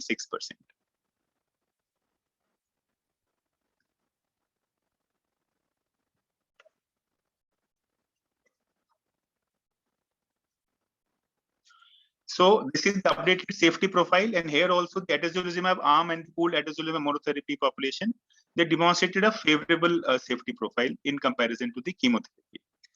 Now, if we see the adverse events, we will see that the incidence of adverse events were far more in chemotherapy in comparison to the atezolizumab arm, and the adverse events which were more frequent with chemo were anemia, nausea, neutropenia, constipation, thrombocytopenia, vomiting, whereas increased AST, pruritus, and hypothyroidism were the only side effects which were more with the usage of atezolizumab. So to summarize, atezolizumab represents a promising first-line treatment in option patients who have PD-L1 high non-small cell lung cancer, and the safety profile of atezolizumab was consistent with prior observations, and had a favorable safety profile. And these patients had a longer treatment exposure than patients who were treated with chemotherapy alone. So moving on to the next data, that is IMpower 150. It was a phase 3 study of atezolizumab plus standard of care, that is chemo plus Bev, in first-line advanced non-squamous metastatic non-small cell lung cancer. So in this trial, the key clinical question was that does the addition of atezolizumab to Bev plus chemo add to clinical benefit, and is there improved clinical benefit if bevacizumab is replaced by atezolizumab? So we will see that this trial, they had 3 arms: atezolizumab plus paclitaxel followed by atezolizumab maintenance, atezolizumab plus pacli plus carbo plus Bev, 4 drugs, followed by atezolizumab plus Bev maintenance, or Bev plus paclitaxel, that is the standard, followed by Bev maintenance. So atezolizumab so this is the rationale where bevacizumab, it inhibits the VEGF-mediated suppression of the dendritic cell maturation, enabling the efficient priming and activation of T cell responses. And atezolizumab, it has the ability to restore the anti-cancer immunity through the T cell mediated cancer cell killing. So it was thought that these two combination would actually work and give better results. So baseline characteristics were well balanced between all these arms, and 14% of the patients, they had liver metastasis at baseline, and it was a stratification factor also. 10% of the patients had EGFR mutations, and this is important, as Dr. Sachin was also showing in his slides, that EGFR and ALK, this patient population actually had EGFR patient population included in the study group. And if we see between arms B and C, we will see that atezo plus Bev plus chemo, it had a median overall survival of 19.5 months in comparison to 14.7 months when Bev plus chemotherapy alone was used.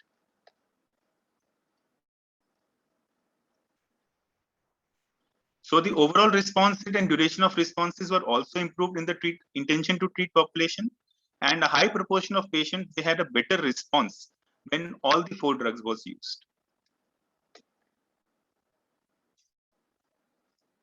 OS benefit was observed across all the PD-L1 subgroups, but the PD-L1 high patients derived the most benefit. So if a patient had high PD-L1, they derived maximum benefit out of this, and in PD-L1 high population, the hazard ratio was 0.7, whereas in PD-L low, it was 0.8. Now, efficacy in key subgroups, EGFR positive, EGFR TKIs, we have already told you that these had EGFR mutations or ALK rearrangements. EGFR mutations total were 124, and EGFR sensitizing EGFR mutations were 91 patients. So there was a clinically meaningful PFS benefit in EGFR mutant oblique ALK mutated non-small cell lung cancer, and the median overall survival, the median PFS was 9.7 months versus 6.1 months. So OS benefit was also seen in patients who had sensitizing EGFR mutations, and patients who had received all the 4 drugs, they had a median overall survival of 29.4 months in comparison to 18.1 months.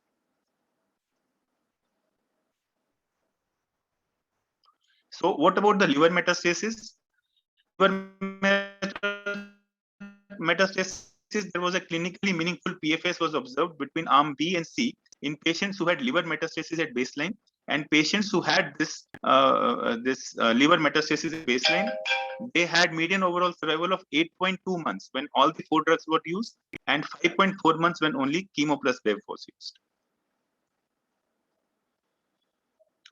And OS benefit was observed in patients with liver mets when bevacizumab was added to atezolizumab.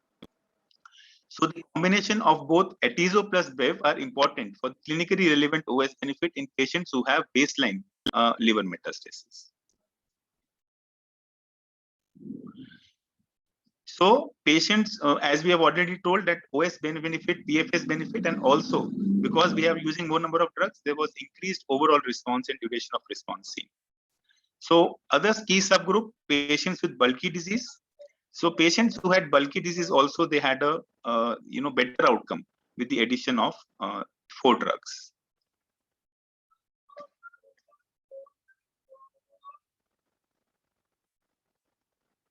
So to conclude, IMpower 150 is a positive study in first-line non-squamous non-small cell lung cancer with his statistically significant and clinically meaningful improvement in both co-primary endpoints of OS and PFS.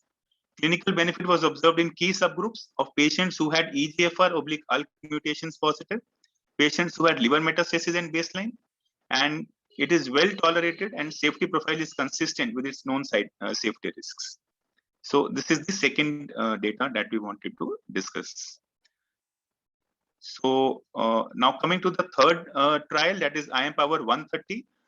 It is a phase 3 study of carboplatin and nab-paclitaxel with or without atezolizumab in first-line advanced non-small cell lung cancer. So what is the rationale for combining atezolizumab for chemotherapy? Atezolizumab has the ability to restore the anti-cancer immunity by preventing the D cell deactivation, and chemotherapy-induced immunogenic cell death can trigger the release of tumor antigens. So the goal of these two is to create a more favorable environment to maximize the potential of the immune system to eliminate the cancer cells. Now, IMpower 130 trial design, non-squamous histologies, a randomization into atezolizumab plus carbo plus nab-pacli, followed by atezolizumab maintenance, or carboplatin plus nab-paclitaxel, followed by pemetrexed or best supportive care maintenance, or a switch maintenance was permitted in this arm.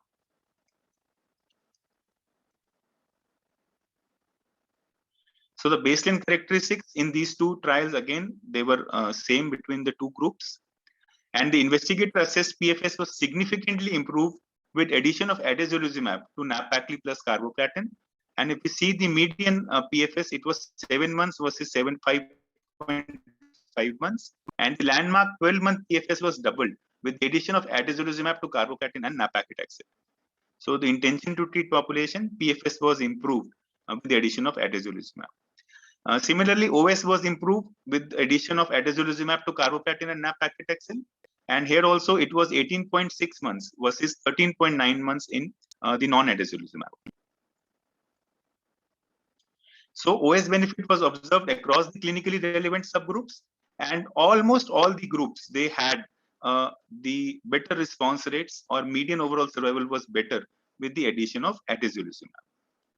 So no PFS or OS benefit was observed over chemotherapy alone in patients with EGFR/ALK positive non-small cell lung cancer.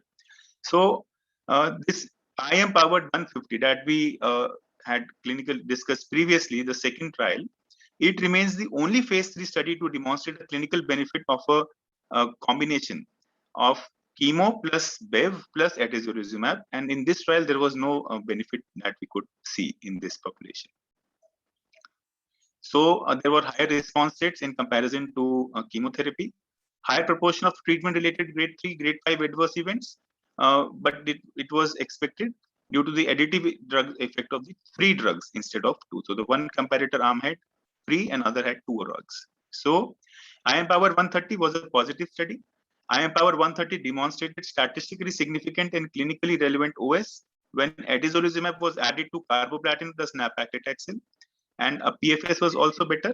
And atezo plus chemotherapy, this chemo combination, they had a safety profile which was consistent with the adverse effects associated with the single agent therapy, and no new safety signals were identified.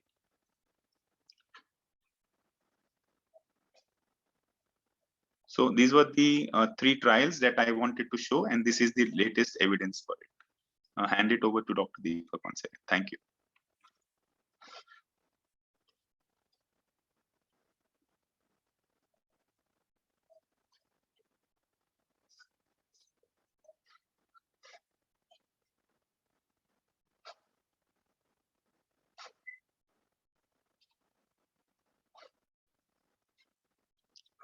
Dr. Deepak, you are mute probably. Yeah, now it's okay? Yes, yes.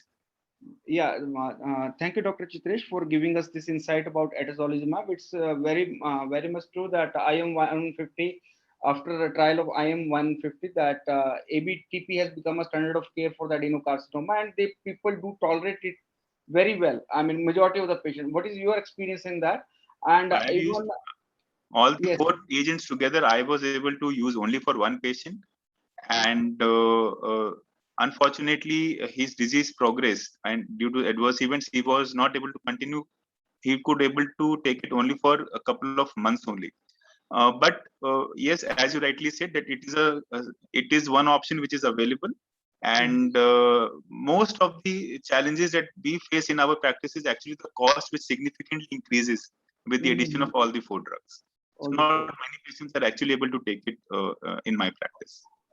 Okay, right. I'm also having 1 or 2 patients, but they are on maintenance cytosolution. One lady is 84-year-old, and right now she's on maintenance, and she's doing fairly well. But her PDL1 was 98%, so I think that will be okay.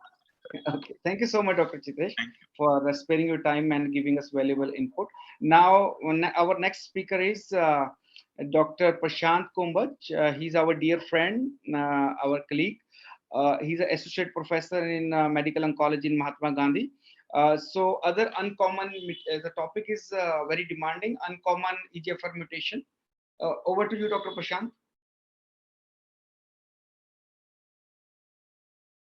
Dr. Prashant, please go ahead. Dr. Prashant, yourself, sir.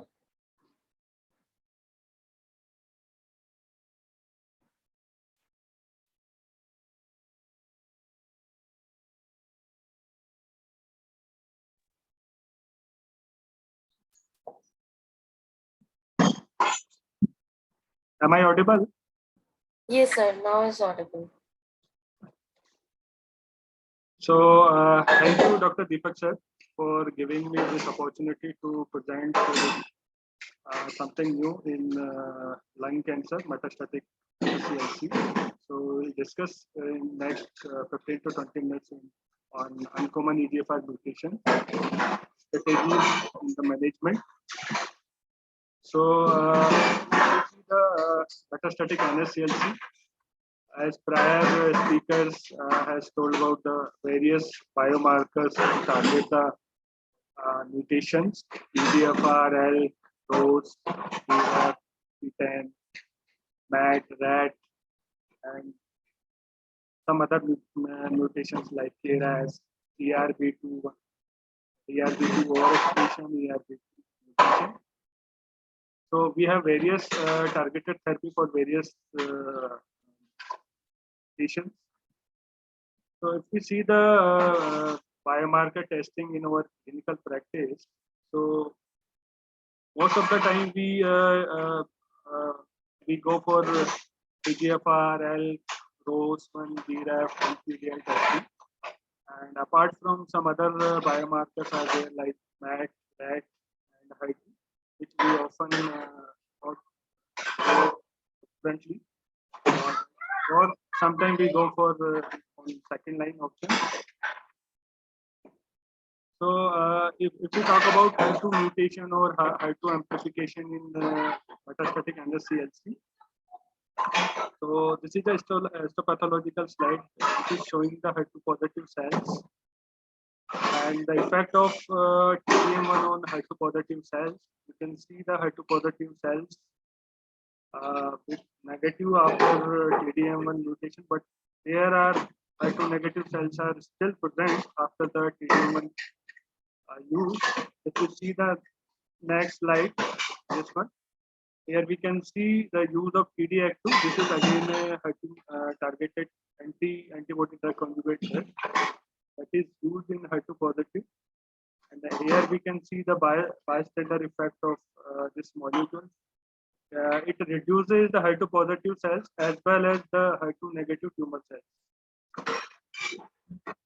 Here we can see the HER2 mutation in NSCLC. So different types of HER2 mutations, depending on the mutation pattern. We can see the L860N mutation 1.2%, E695T mutation 1.2%.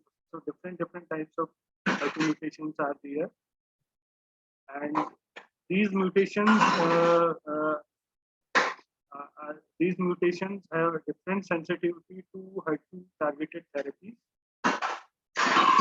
So if we see the HER2 targeting therapies mechanism, so we have monoclonal antibodies like Vitizumab, Trastuzumab, which acts on domains, extracellular domains. We have antibody drug conjugates like Trastuzumab, Emtansine, TDM1, Trastuzumab, Deruxtecan, and we have some in clinical trials bispecific antibody that target dual domains of the extracellular domain. We have some small molecular inhibitors which acts in the nucleus on the tyrosine kinase domain of the intracellular part of the receptor, like lepmartinib, neratinib, tucatinib. And if you see the edotrastuzumab in HER2-mutated NSCLC, we can see this waterfall plot where we can see the response is more like partial response, stable disease is more compared to progression of the disease. So definitely some effect of HER2 inhibition is there in NSCLC HER2-mutated patients. So here we are seeing the novel anti-HER2 antibody drug conjugate, PDX3. And here it is composed of humanized HER2 targeted monoclonal antibody, topoisomerase inhibitor payload, as well as a tetrapeptide-based linker. It has a high drug to antibody ratio is 8:1 and high potency payload that is membrane permeable, and it targets HER2 positive as well as HER2 negative cells by bystander anti-tumor effect. So Destiny Lung 01 phase 2 trial, we have unresectable metastatic non-squamous NSCLC patients, less refractory to standard chemotherapy, asymptomatic CNS mets as baseline, ECOG PS 0 or 1 or locally reported HER2 mutation.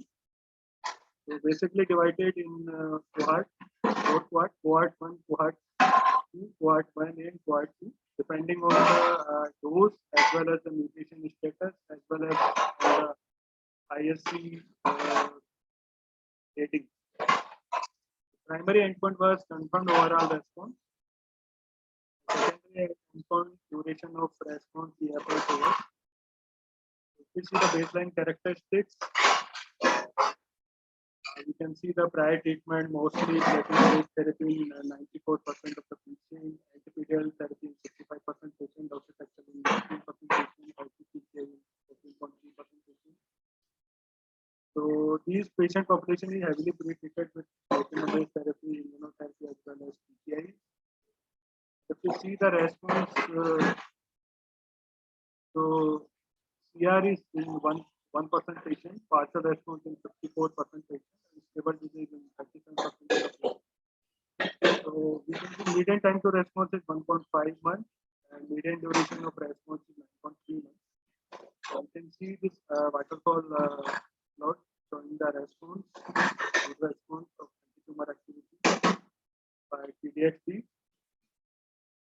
You can see the median PFS. Kaplan-Meier curve showing median PFS 8.2 months over 17.8 months. If we talk about safety profile, so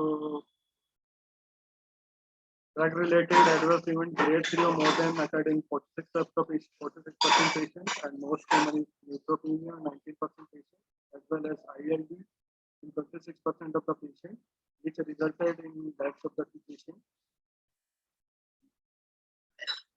So this was all about HER2 mutated patients, and this cohort is HER2 overexpressed NSCLC. So again, baseline characteristics, mostly heavily pretreated population, platinum 91% of the patient has received platinum-based therapy, anti-PD-L1 73% of the patient, and docetaxel 24% of the patient population. If you see the overall response in HER2 overexpressed NSCLC by this waterfall plot or by table. So we can categorize the response according to the ISC rating. So confirmed overall response was 20% in ISC3, 25% in 2+. PR is 20%, and stable disease is 60% in ISC3+, compared to ISC 2+, it was 23% PR, stable disease in 41%. Median duration of response is 6 months in ISC 3+ grading and 5.8 months in ISC 2+ grading. And overall, it is 6 months. See the PFS slightly less compared to HER2 mutated patients. PFS is 5.4 months. OS is 11.3 months. If you see the safety profile again, grade 3 or more than 3 grade related toxicity, 50% of the patient, and yes, plus event in 44% of the patient. The discontinuation depending on the dose, 22% of the patient. Okay. The most common interstitial lung disease. So, in summary, TDX showed durable anti-cancer activity in patients with previously treated NSCLC. This ADC combination also showed preliminary evidence of anti-tumor activity in HER2 overexpression in NSCLC. Safety profile was consistent with previously reported studies. Most drug-related ILD were low grade, but ILD unitis remain an important identified risk that requires early detection as well as management. Destiny Lung 01 provides compelling evidence of positive benefit and risk balance with PDX in second line or more setting.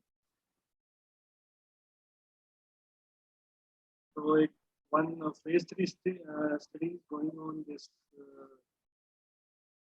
PDXD drug, metastatic unresectable non-squamous NSCLC treatment for advanced disease, HER2 mutation has shown 90% central or local. 1:1 randomization with PDXD 5.4 milligram per kg weight 3 weekly. Experimental arm versus control arm with pembrolizumab plus platinum plus pemetrexed. Primary endpoint is PFS. So this is all about HER2 mutation as well as HER2 overexpression in metastatic NSCLC. Now we talk about HER3 mutation in SCLC. So HER3 mutation is HER3 receptor is expressed in 83% of NSCLC tumor, and HER3 overexpression is associated with metastatic progression. It is relapse-free survival in patients with NSCLC. And HER3 alteration is not known to be mechanism of resistance to EGFR TKI in mutated NSCLC. Targeting HER3 may be relevant across multiple EGFR TKI resistance mechanisms. You can see the broad range of resistance mechanism to EGFR mutation in NSCLC patient following failure of EGFR TKI. You can see the different types of resistance mechanism like B719 mutation 60%, unknown 15%, HER2 amplification 10% of the cases, as well as small cell transformation in 5% of the cases, as well as in second line osimertinib B719 mutation 4% of the patient, MET amplification 13% patient. Then pick 4% cases, HER2 amplification 4% cases. We have other mutations. If you see in first line osimertinib, HER2 amplification is 2%. So HER3 targeting treatment strategies, monoclonal antibodies, patritumab, these are experimental therapies. Bispecific pertuzumab, denosumab, these are all experimental molecules. So we'll talk about patritumab deruxtecan, HER3 DXd. So again, it is antibody drug conjugate with payload exatecan derivative linked with antibody with drug linker. So phase 1 study in EGFR mutated HER3 patient locally advanced metastatic NSCLC with EGFR mutation, progression on tried EGFR TKI treatment, divided on different doses, dose expansion. So baseline characteristics, most of the 100% of the patient have this PPI, where osimertinib is 86%, retinol-based therapy 91%, and prior immunotherapy 40% of the cases. So patients were heavily pretreated with a median of 4 lines of prior systemic therapy. If you see the tumor activity of R3DXd, so in patient who was being treated with TKI with platinum chemotherapy, we are in 2% of the patients, we are in 37% patients, stable disease in 33% patients, with progression of disease in 16% of the patients. The prior osimertinib with platinum chemo,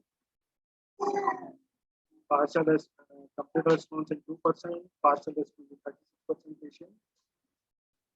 You see the duration of response in both the arms, and you can see the 6.9 or 7 months are there. PFS median is 8.2 months in both the arms. So the subgroup of patients treated with prior osimertinib and platinum-based chemotherapy demonstrated similar overall efficacy. So this, you can see that this confirmed overall response is 39%. 39%. Median duration of response is 6.9 months. Median PFS is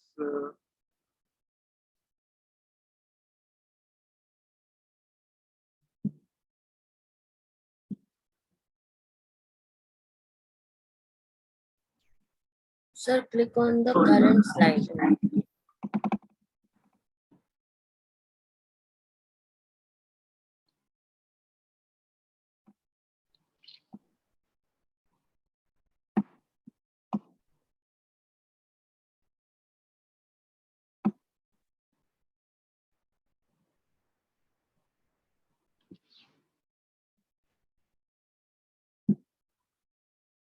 and median PFS is 8.2 months.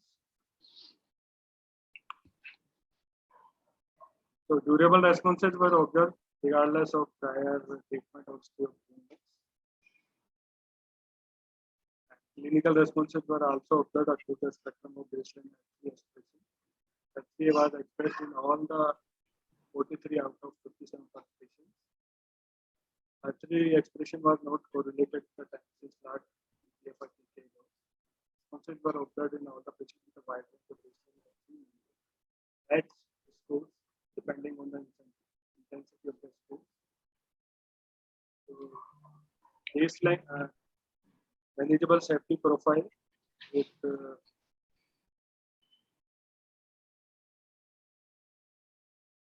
grade 3 or more than grade 3, 54% of the patients, with serious adverse event in 21% of the patients, and ILD 7% of the patients, with grade 3 in 2% patient and grade 1 4% of the patients.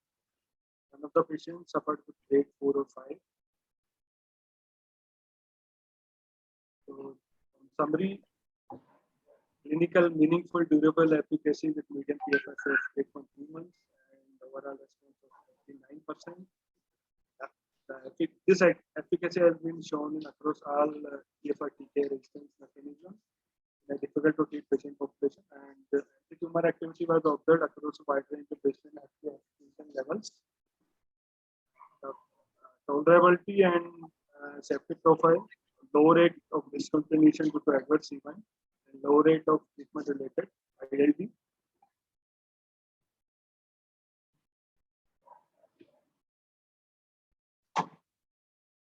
And this is a phase 2 study of R3DXd with different doses.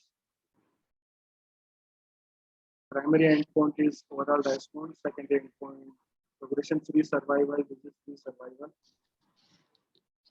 You can see the study is ongoing. Now, if we talk about TROP3 expression in NSCLC, it is a transmembrane glycopeptide. It's heavily expressed in NSCLC and other solid tumors. And high TROP2 expression is associated with poor prognosis, making it a promising therapeutic target. And Here we can see the probability of OS in adenocarcinoma patients with high drop expression is showing lower OS compared to low drop expression, which is showing higher OS. Here we can see the different intensity of TROP2 receptor expression in the pathological slide. TROP2 intensity is 0, intensity is 1. And here we are showing the higher expression of TROP2 mutation.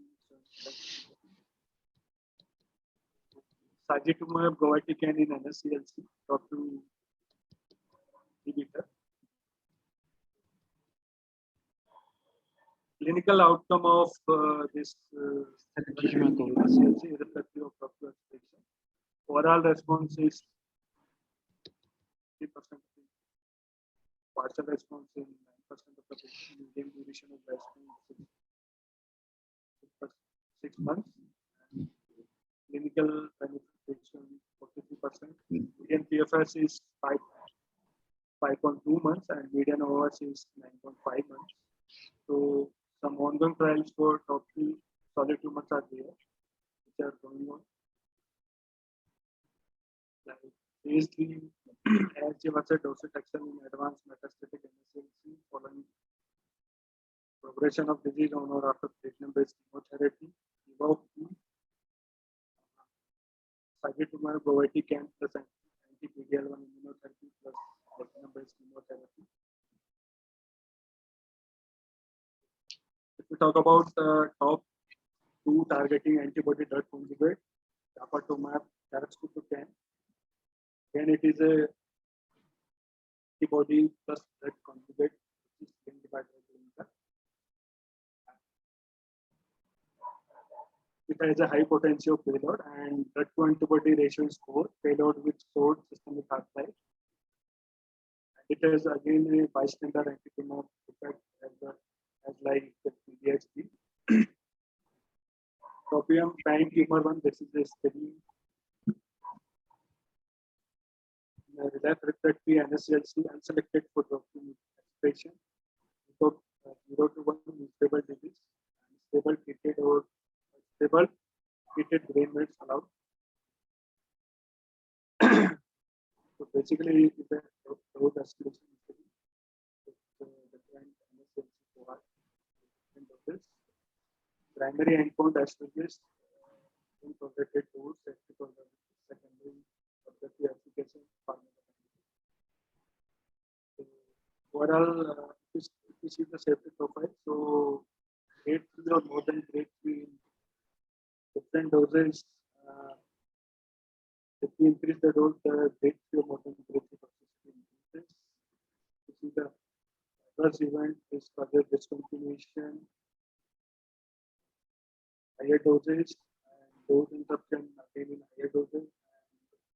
Adverse event associated with dose reduction in higher doses.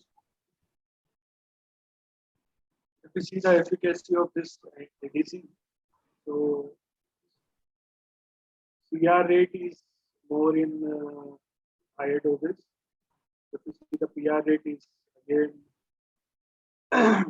not significant in doses. Stable disease is in equally at all those levels. Median duration of response is 9.4 months in higher doses. 10.5 months in 6 milligram per dose level. If you see this waterfall plot, so right hand side below the axis plot shows response, more of the response compared to negative response. See the baseline characteristics. So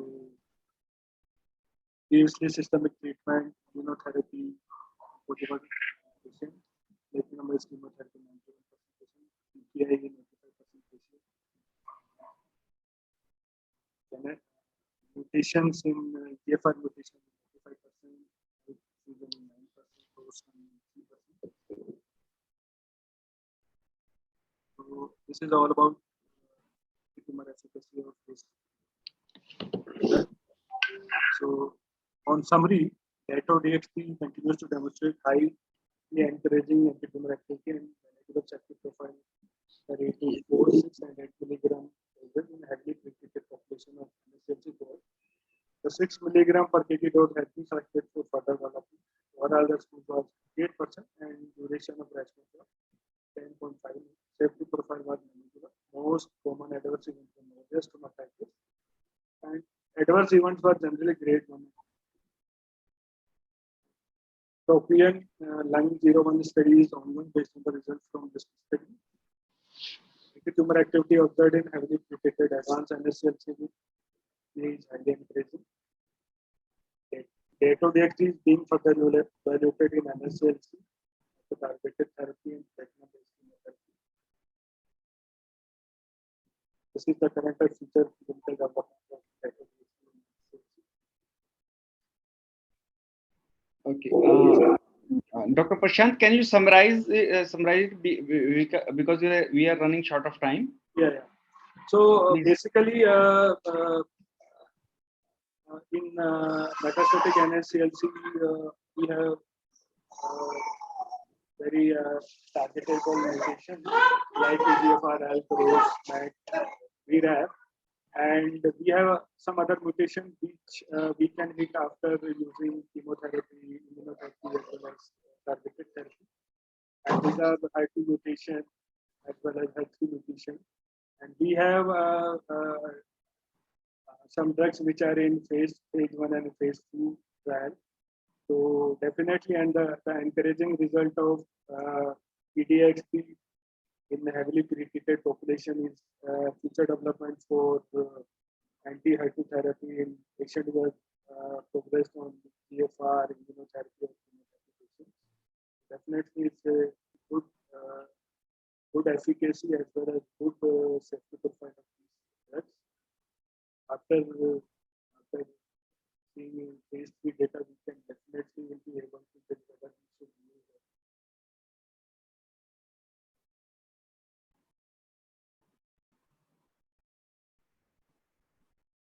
Okay. Thank you, Dr. Prashant, for giving an very much informative and about the very rare mutation. I know it's not a very easy topic to talk about. Yes, now we are getting more and more targetable mutations coming in, and hopefully one day that we may be able to convert this disease into the one of the chronic disease. So I thank all the speakers for today, Dr. Pasricha, Dr. Samit Purohit, and Dr. Prashant, Dr. Chitresh, and Dr.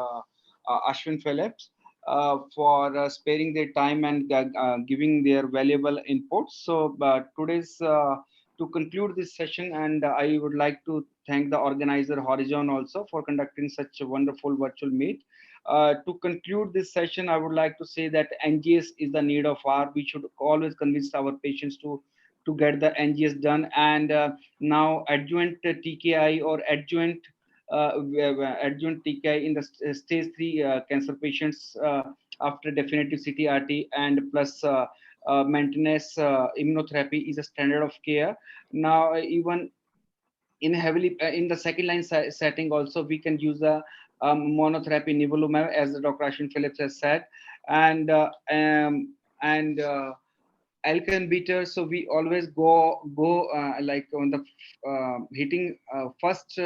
We should always try to start the patient on the, if the affordability is not the concern, the third line ALK inhibitors like alectinib or lorlatinib, because hitting the ALK inhibitor hard, and because of that it has the maximum survival and overall survival benefit. I thank you all once again for this wonderful meeting. Thank you, Geetika. So good night, sir. Good night, everyone. Good night.